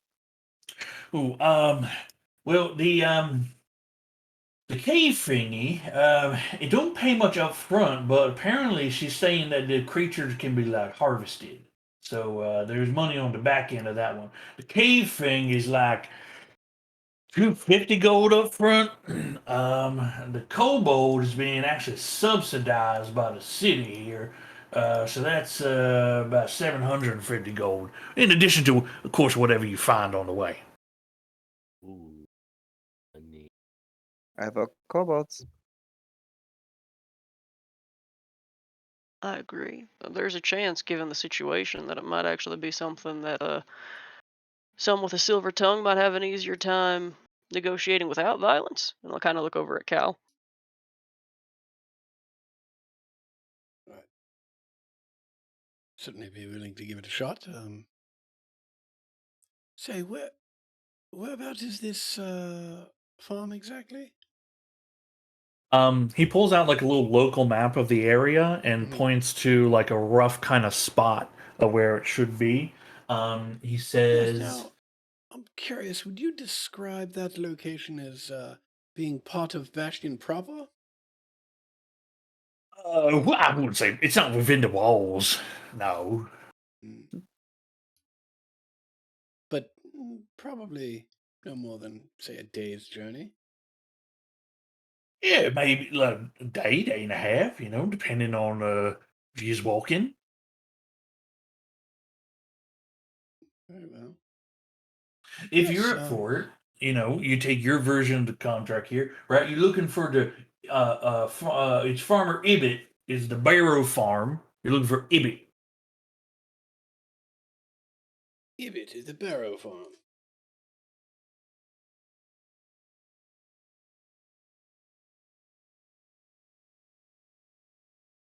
I'm down.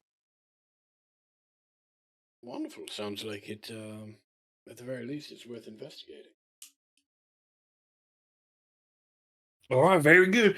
He slides a copy of basically the requisition here for it. Essentially, it's just detailing like a group of kobolds is been killing livestock around the farm here and the general area, and they're doing weird stuff out in the fields, and they want to get their livestock secured, and the kobold problem solved, right? So there's no condition in terms of like how it should be done. Tight. Cool.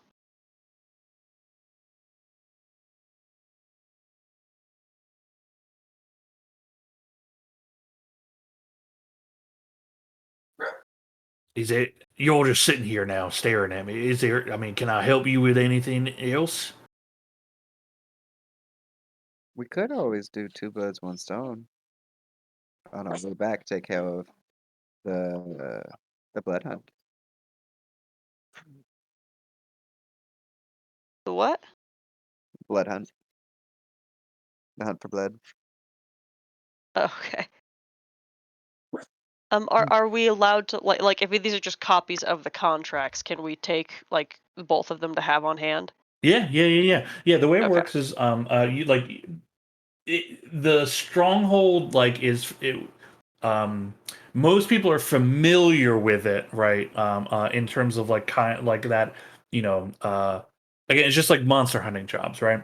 But yeah, you take your copy of it. Each copy is enchanted by the Arcanium. So when you come back to receive your payment, if it doesn't state bring this thing back, then you bring the parchment back, and you essentially subject yourself to the enchantment to declare truthfully, like, we did this job, right? And if the enchantment is not successful, then you don't get paid. Hmm. You said they're called cave fishers. Yeah, cave fishers. That's what it says. Can I roll a nature check on cave fishers? You sure can.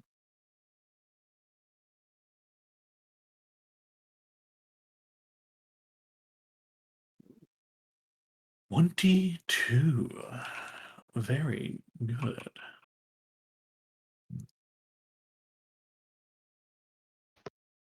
Okay. A cave fisher, Merv, is like an insectoid kind of creature, right? Usually, like they stick to caves, obviously, right? They're mostly albino in nature, um, and they have a unique feature about them, is that they have flammable blood. Is the most notable thing about this thing. They're almost spider-like, but they are not spiders in themselves. Imagine like a scorpion lobster spider is kind of what they look How like. big? They are like the size of a humanoid. They're pretty big. What kind of like are they solitary or do they live in like colonies? Small colonies usually. I mean, they've been known to be large colonies, but usually they're fairly small. They do lay quite a lot of eggs. Do they got any like venom or poison or like natural defense mechanisms beyond like, just their ability to crush things or stab things? Yeah, I mean, they got like nasty claws, and they've been known to like spin webbing like a spider, but they're not themselves poisonous. Okay. Gotcha. Writing that down. How, I guess this is kind of abstract, but like how dangerous would I think those are? Like, would those generally be something you certainly don't fuck with them alone? No, I mean they're big. Right. Like they're like for Yeah. you, they're like 3 times, 4 times Yeah. the size of you, right? Like you don't fuck with them alone, Yeah. but like you've seen your group do like crazy shit, right? Okay. You also said that one's east and one's west, so we couldn't really do like one on our way back, but we could do one, see how we're feeling, possibly catch the other. It would just be a few days. Yeah, the farm is to the east. The cave jump is actually to the south of Bastion. South. Yeah, it's a cave along the riverside. Okay, so we'd have to like follow the river back by to go, if I'm remembering the map correctly. So, Which you guys can actually click on the world map at any Ah. time to bounce and look at it. yeah. But Okay. yeah, I mean total, like you could be like roughly a day's journey to the farm, right? So that's 1 day, 2 day, back to Bastion, and then roughly like probably a day south to get to the cave location. So you're looking at like 2 days out for the farm, and then a 2 day out for the river. Cool. Any strong oppositional feelings?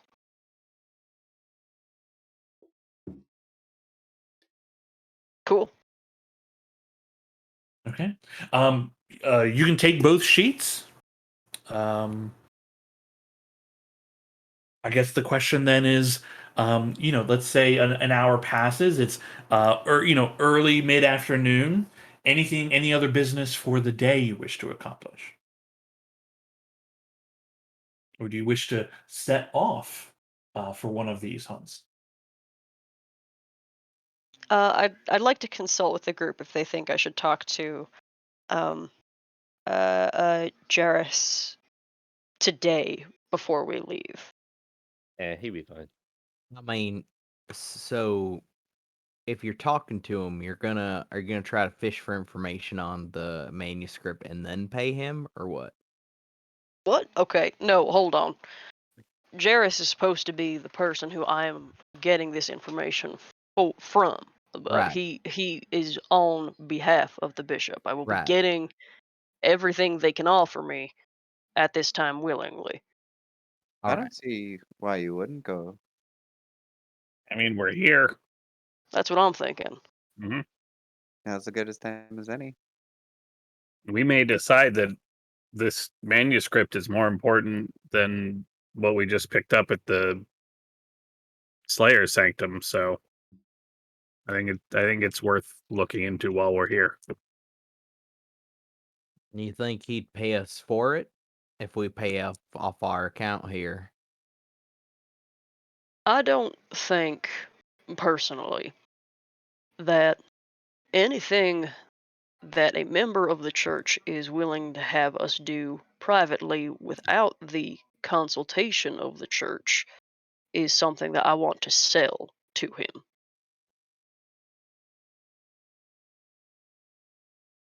Okay, we really haven't gone over this since Cal and I got back. Just to clarify,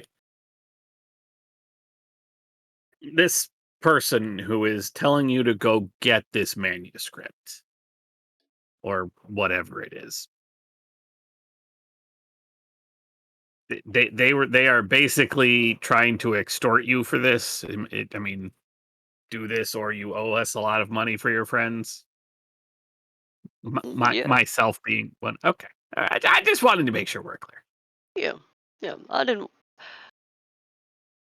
I don't intend to let him think that he has the ability to command me like he thinks he does. Yeah. Hey, just next time you go talk to him, can I just go with you? I just need to like meet this guy. Good times. That's fine. Excellent. To be fair, he did technically meet you, but you weren't really there for it. He kind of like stifles a chuckle.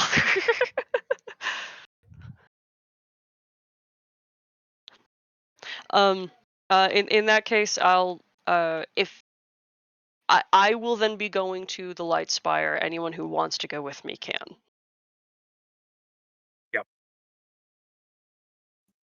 Yeah, I'll be down Have, there. have you showed us your house yet? Uh, if given the day, then yes. It's a very small house with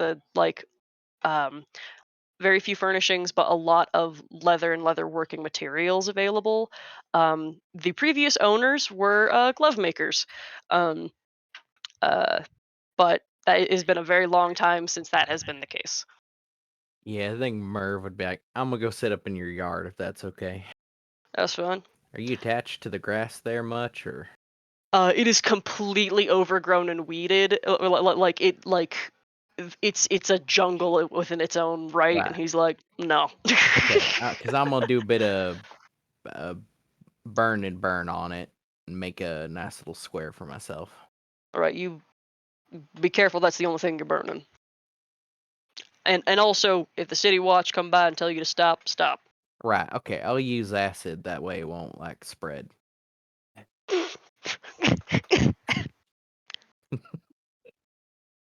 Incredible. Okay. Am I correct? That a lot of you are going to the church, but some of you are going to the house.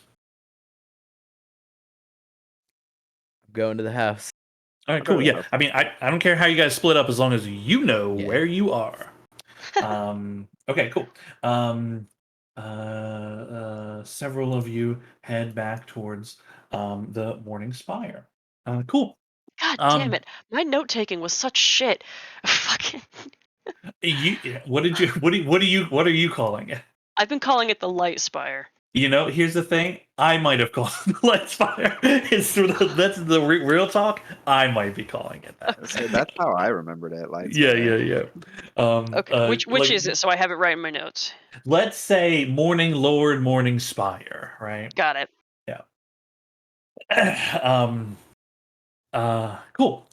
You head back there. And to clarify for you, because I took the time to write it down. The attendant to the bishop is one Onbert Percy is the attendant.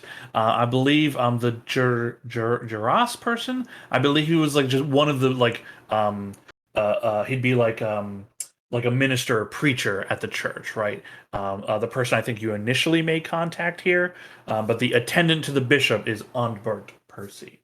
Actually, Onbert was the guy who's my friend, who Is was that- like who knows me personally, and Juras was the guy who came to me and said, when we talk, you'll talk through me.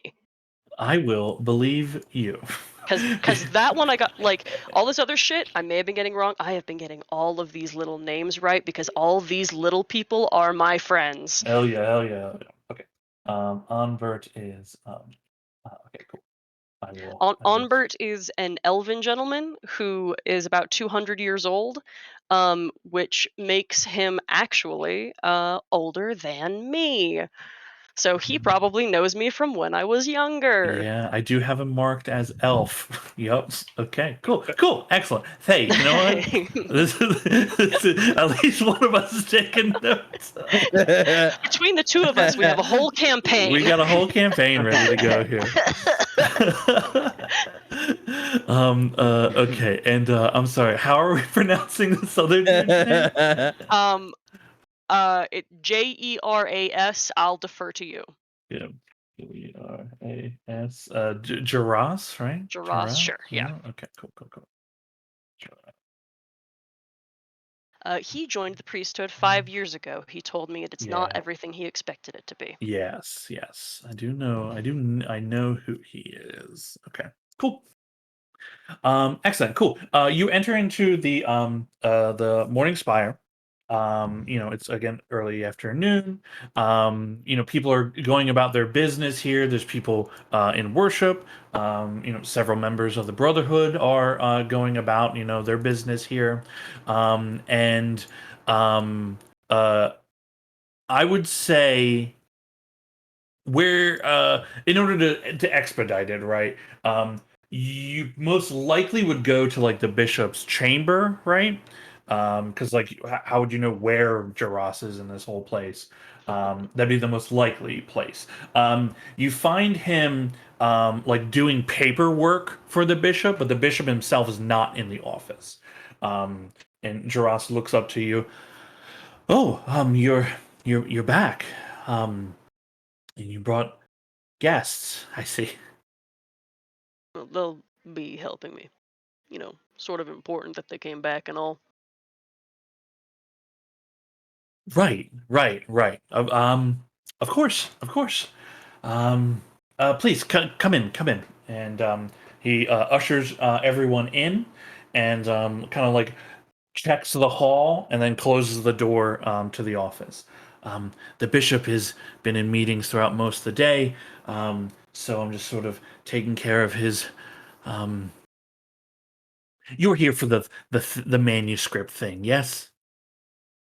Oh, one moment. This is and I will actually introduce everyone to Jaras, whoever's here. Nice to meet you while I'm alive this time. Yes, as am Oh. I. It's a pleasure. Very good to see you both up and walking. How are you feeling?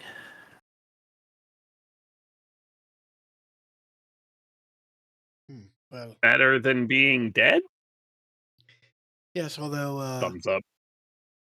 apparently taking a bit of time for my dexterity to come back, I managed to slam a door on my hand. I'll hold up my bandaged hand. Oh, that's terrible. Do you want someone to look at it for you? Oh no, it's right here. It's still attached. I think I'm fine, thank you. All right. Okay, okay. He kind of like he's a bit like flustered. You can see he's nervous about other people being here. But he goes about what he's supposed to do here. He tells you that. Okay, so Bishop Galveston, he's looking for a manuscript. It's a very special manuscript, I'm told. It's known as the Doctrine of Gaul. Gal, Gal. Ghul.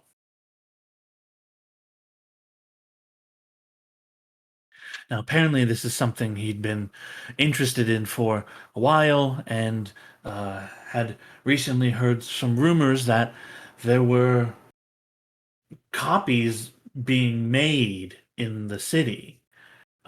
Actually, in somewhere in Sprawling Row specifically. Now, he's sent two acolytes thus far to retrieve the manuscript from, but that's been 2 weeks ago, and neither one have come back. Yeah, see. Now, we don't know exactly what their whereabouts are. Could be. It could be foul play. I just don't want to. Hopefully, everyone is fine and they're just, on vacation, or maybe they took to missionary work somewhere. 2 weeks ago. I know it's silly to hold out hope.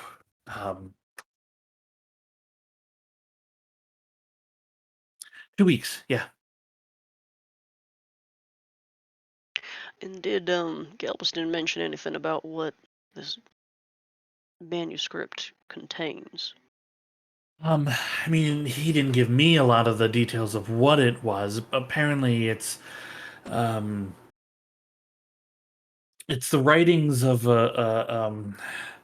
it's like a cleric of some kind, or a fortune teller, a portent or something.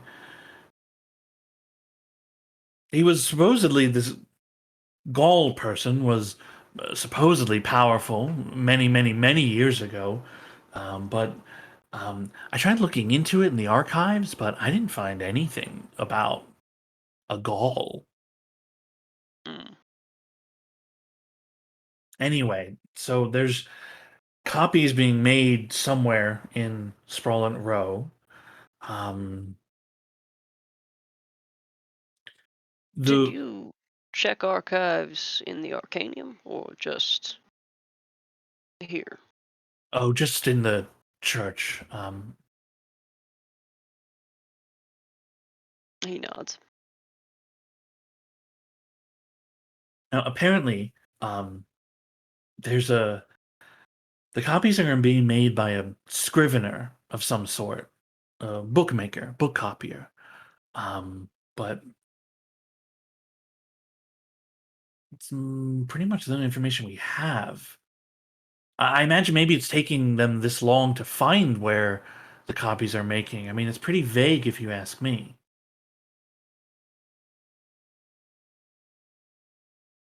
Bookkeeper in Sprawling Row.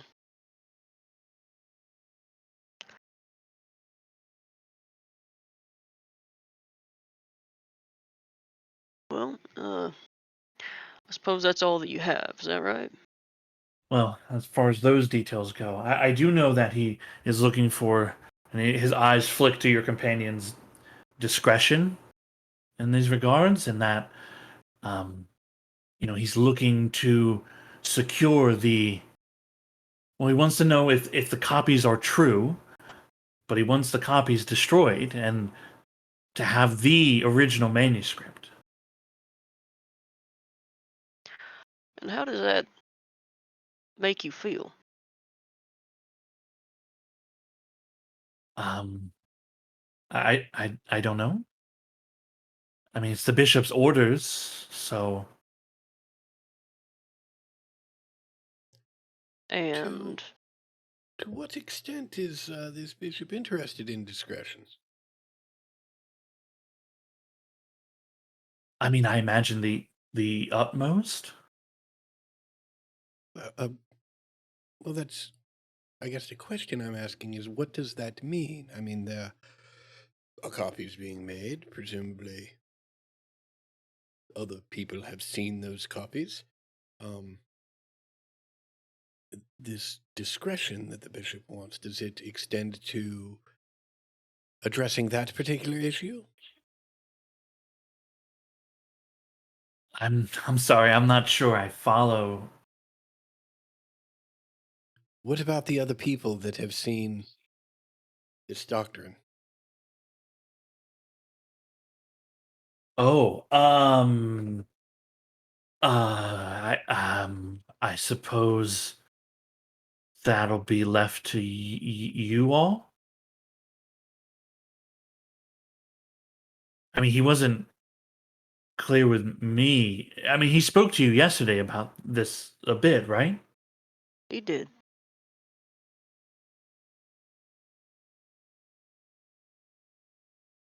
Um, is there any sort of check that I might be able to make about Gaul, Arcana, Um, religion? you can make a history check. Okay. Would I be doing so at advantage? Celestial Um, fiends, fey, undead. Celestial I fiends. am trained in history and will brainstorm and assist if I can. You absolutely can brainstorm. Yes. The Uh, DC, I will say, the DC for this quite high. Okay. Ted, you're giving me a advantage. Mhm. Okay, thank you. Okay. 13. Yeah, nothing comes to mind immediately. Okay. We'll see what we can do. Um, you say you've been around 5 years. Have you been in Bastion that whole time? Oh yes, I was born here. Where are you from? Gives you where he's from. Just kind of like based on that. Do I have an like economic background Uh, understanding of where he might be from? yeah, like Southwest Bastion, so like not Hmm. like just like below middle class, above lower class. Hmm. And did your family point you in this direction, or what brought you to the Morning Spire? Oh well, I mean, my family, my mother and father, they believed in the Morning Lord, and I mean, he's always been good to us, and the Lord's been good to the city. So I just figured it's a good way to try to give back. And well, I mean, we don't really have much. So if I wanted any kind of education, this was one of the best ways to get it. And I know I mentioned it a little bit ago, but how are you finding yourself here? Oh, it's all right. I mean, the bishop keeps me very busy. He's a very busy man here. I I didn't expect being attendant to be as much paperwork organizing. I thought maybe I'd have more free time actually, but um, I think I mean the it's okay. It's okay. I feel like I'm not really helping a lot of people necessarily though. Mm, and that's what you'd like to be doing? Oh, yeah. Though I suppose paperwork and organization is also helping, right? I mean, this work's got to get done somehow. Somebody has to. But you don't feel like you're where you need to be. I think I think his light will show me my path. It's led me here. It is frequently the call of the light to be seeking it yourself as well. You are interested. Uh, I'll be out tonight at, and I'll name some bar. There might be some interesting history that I would, you seem curious. Spent some time looking and reading on your own account. If you're interested, I'd be happy to share some of the more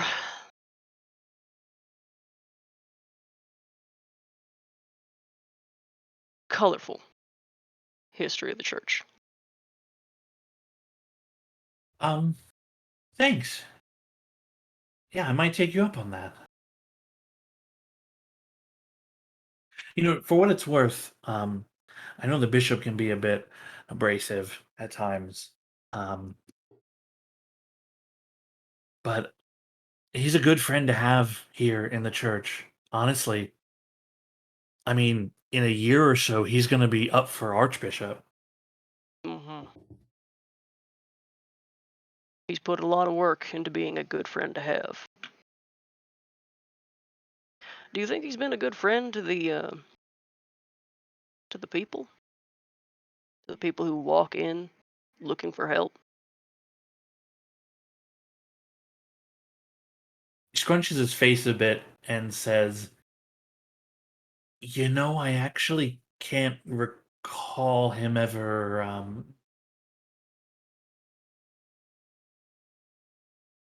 can't recall him ever actually um, interacting with. Um, He keeps uh, himself very busy, doesn't he? yeah.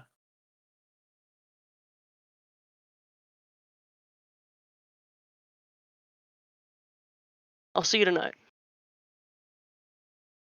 Okay. All right. Nice to meet both of you. Glad to see you up and walking. Thank you for your efforts in that regard. He goes and opens the door and watches you all leave. As you are heading out, walking down the hallway, um, you make a turn and you see a an elderly half elven woman.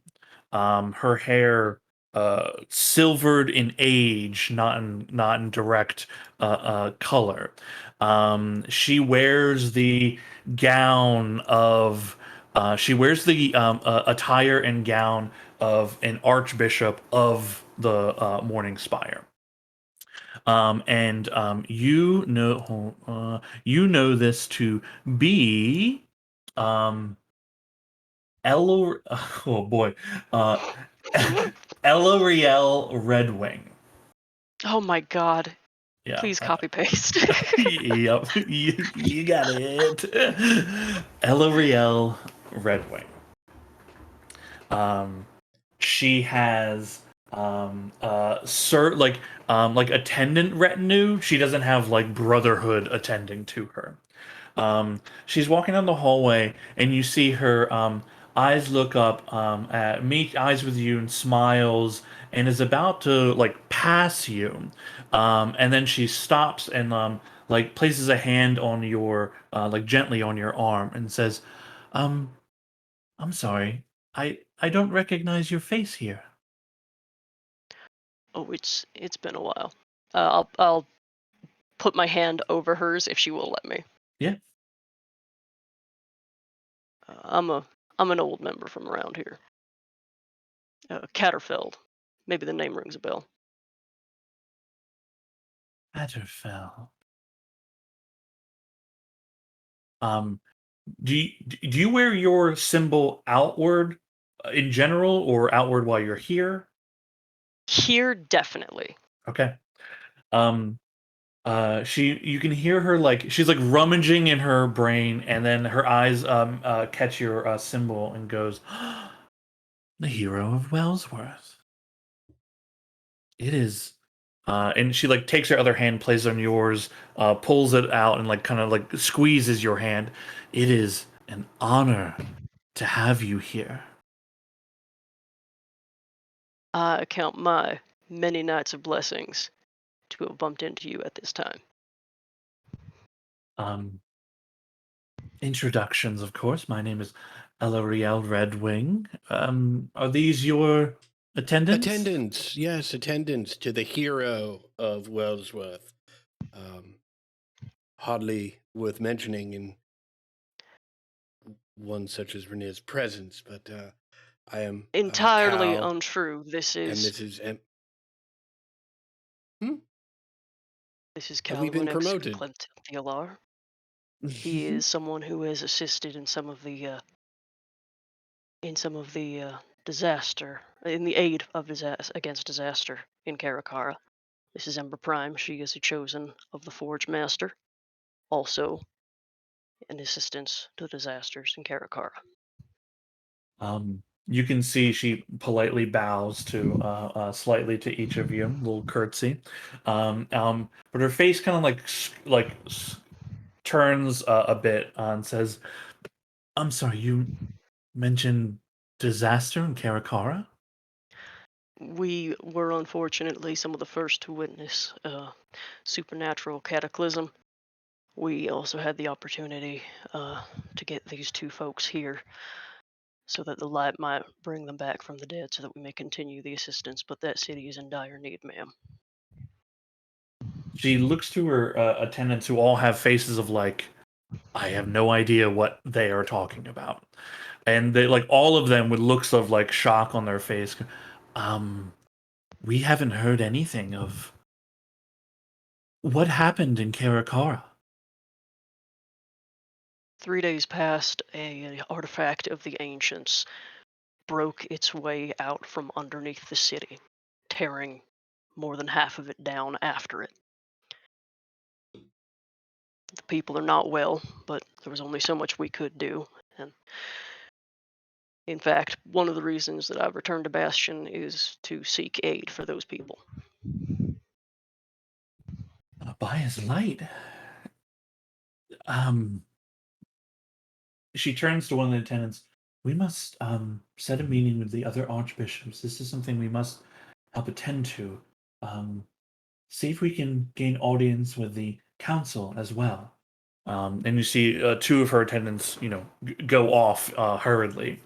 She turns her attention back to you all.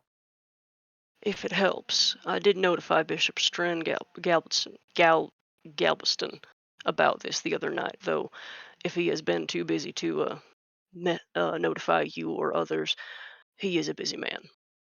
Oh, I'm aware of Mr. Galveston here. He is ambitious to say the least. How are you finding yourself here? You have everything you need? I have everything that I will be needing, yes. It's been a long time since we had one of your esteemed order walk our halls. From what I hear, that might be for the better. Well, many would rather forget the old ways before the paladins, but some of us remember. You are a honored and welcome member of the church.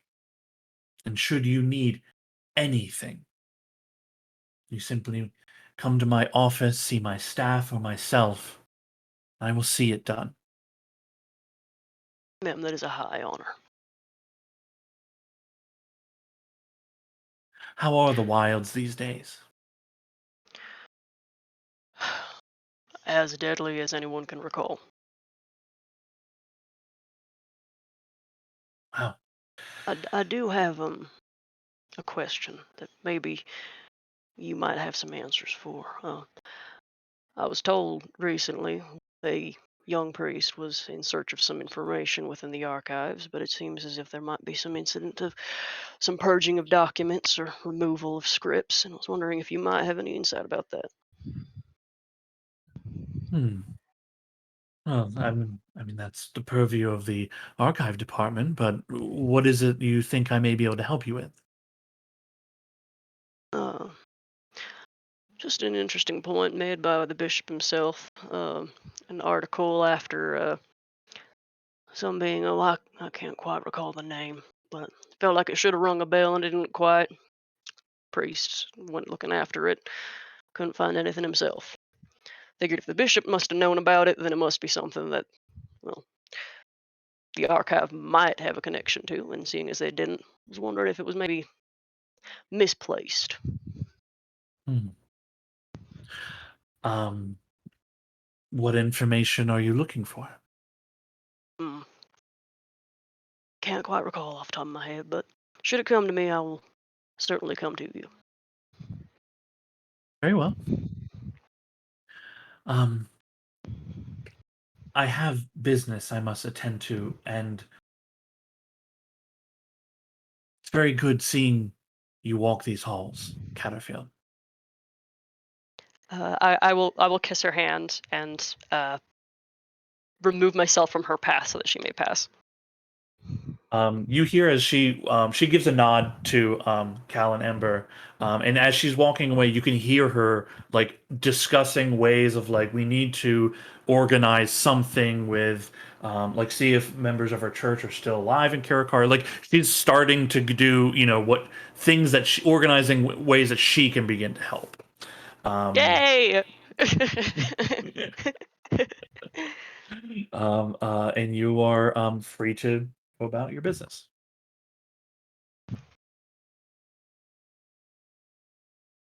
We want to meet up with everybody else? Whatever you say, hero. Oh, don't mind that. And I'll take everyone back to my house. Where I'll give the lowdown of what we just learned, which for those who didn't have notes, the Doctrine of Gaul, writings of a cleric or fortune teller, about which we have no indicator. Um, uh, Copies are being made in Sprawlant Row by a bookkeeper. 2 acolytes have gone to investigate but have been missing for 2 weeks. Copies are to be destroyed, the original brought to the bishop. But that is probably, I mean, what I would like, and Rainier will say, we should bring, if we can acquire that manuscript, we should bring it to the Archbishop.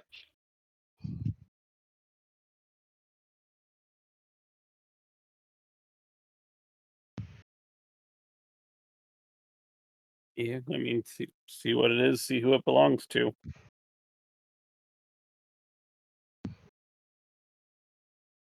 And it feels weird, I guess. Well, the shadiness of the whole situation. Mm-hmm. Well, I mean, no one else we spoke to made any secret to know that the bishop is a selfish individual. So I don't intend that this will be necessarily easy, but I also expect that it's going to take a delicate hand that I think that more than a few of us are willing to put towards it. Capable of, too.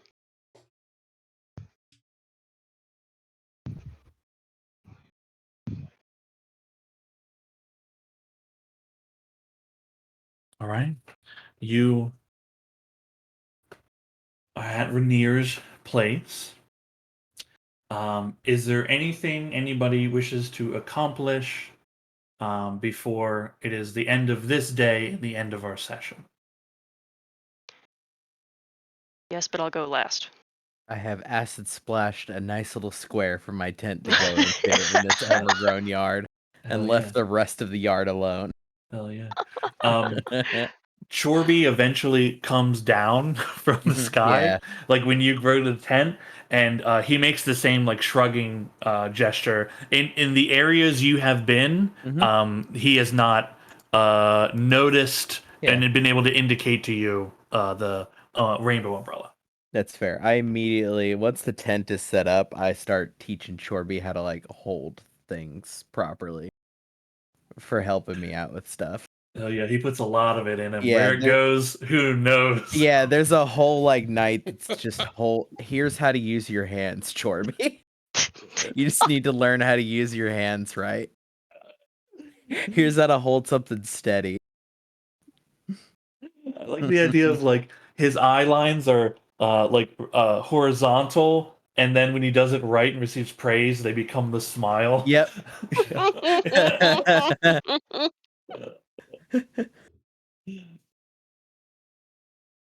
Cool. Anyone else? I'll spend the evening giving Rainier shit about being the hero of Wellsworth and not knowing what that means. Unless directly asked, he does not tell that story.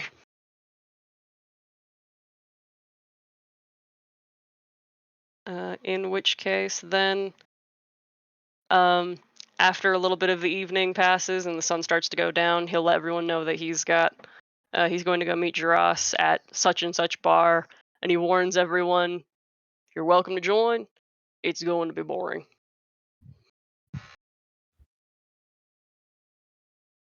And presuming I'm going alone, when I meet him there, I'm very friendly, obviously, and subdued, but I give him the entire oral history of the hunters of Lathander. I tell him the incredible stories that I was taught and have modeled after, and I tell him about the world, and I tell him about the founding of these locations and these beacons and bastions in the world where sanctuary can be found because of hunters. I tell heroic deeds. I tell him the story of Wellsworth. I tell him the true story of Wellsworth. And I try, I don't take any credit for any of it, but I just tell him, like, this is the world as it is, and not just through the stained glass windows. He listens enraptured to the point where, you may take sips from your drink from time to wet your whistle so you can continue speaking, right? But like he doesn't pay attention to his ale. He is absolutely transfixed by the tales you were telling. Make a persuasion check with advantage.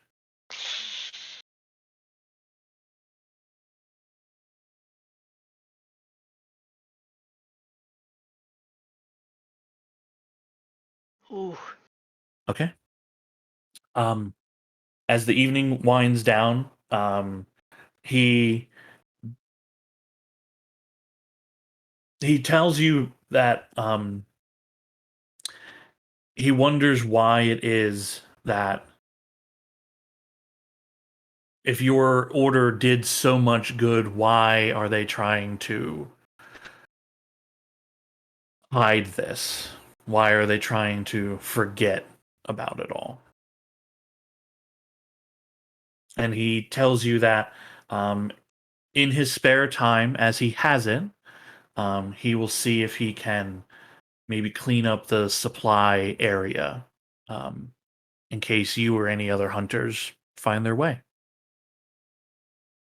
And when he asks that question, my answer to him is that being good and being kind and this sacrifice hurts and it's hard. And it's a full and entire devotion you can't walk away from. And many people are just not prepared for that. That's it. Wonderful. You head back to yours. The evening comes to us all. Um,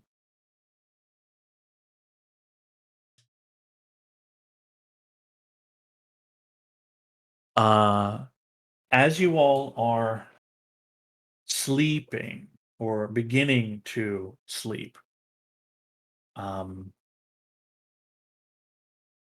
Ember and Cal, as your eyes are drifting and your mind is relaxing and deepening into slumber,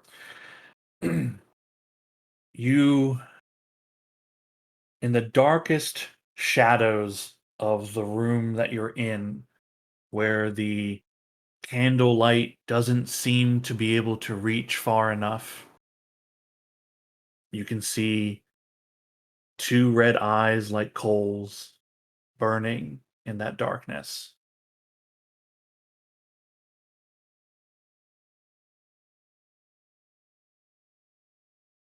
And the shadow takes them, and sleep takes you.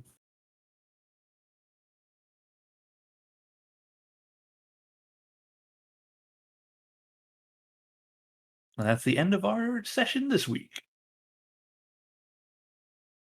Not concerning at all.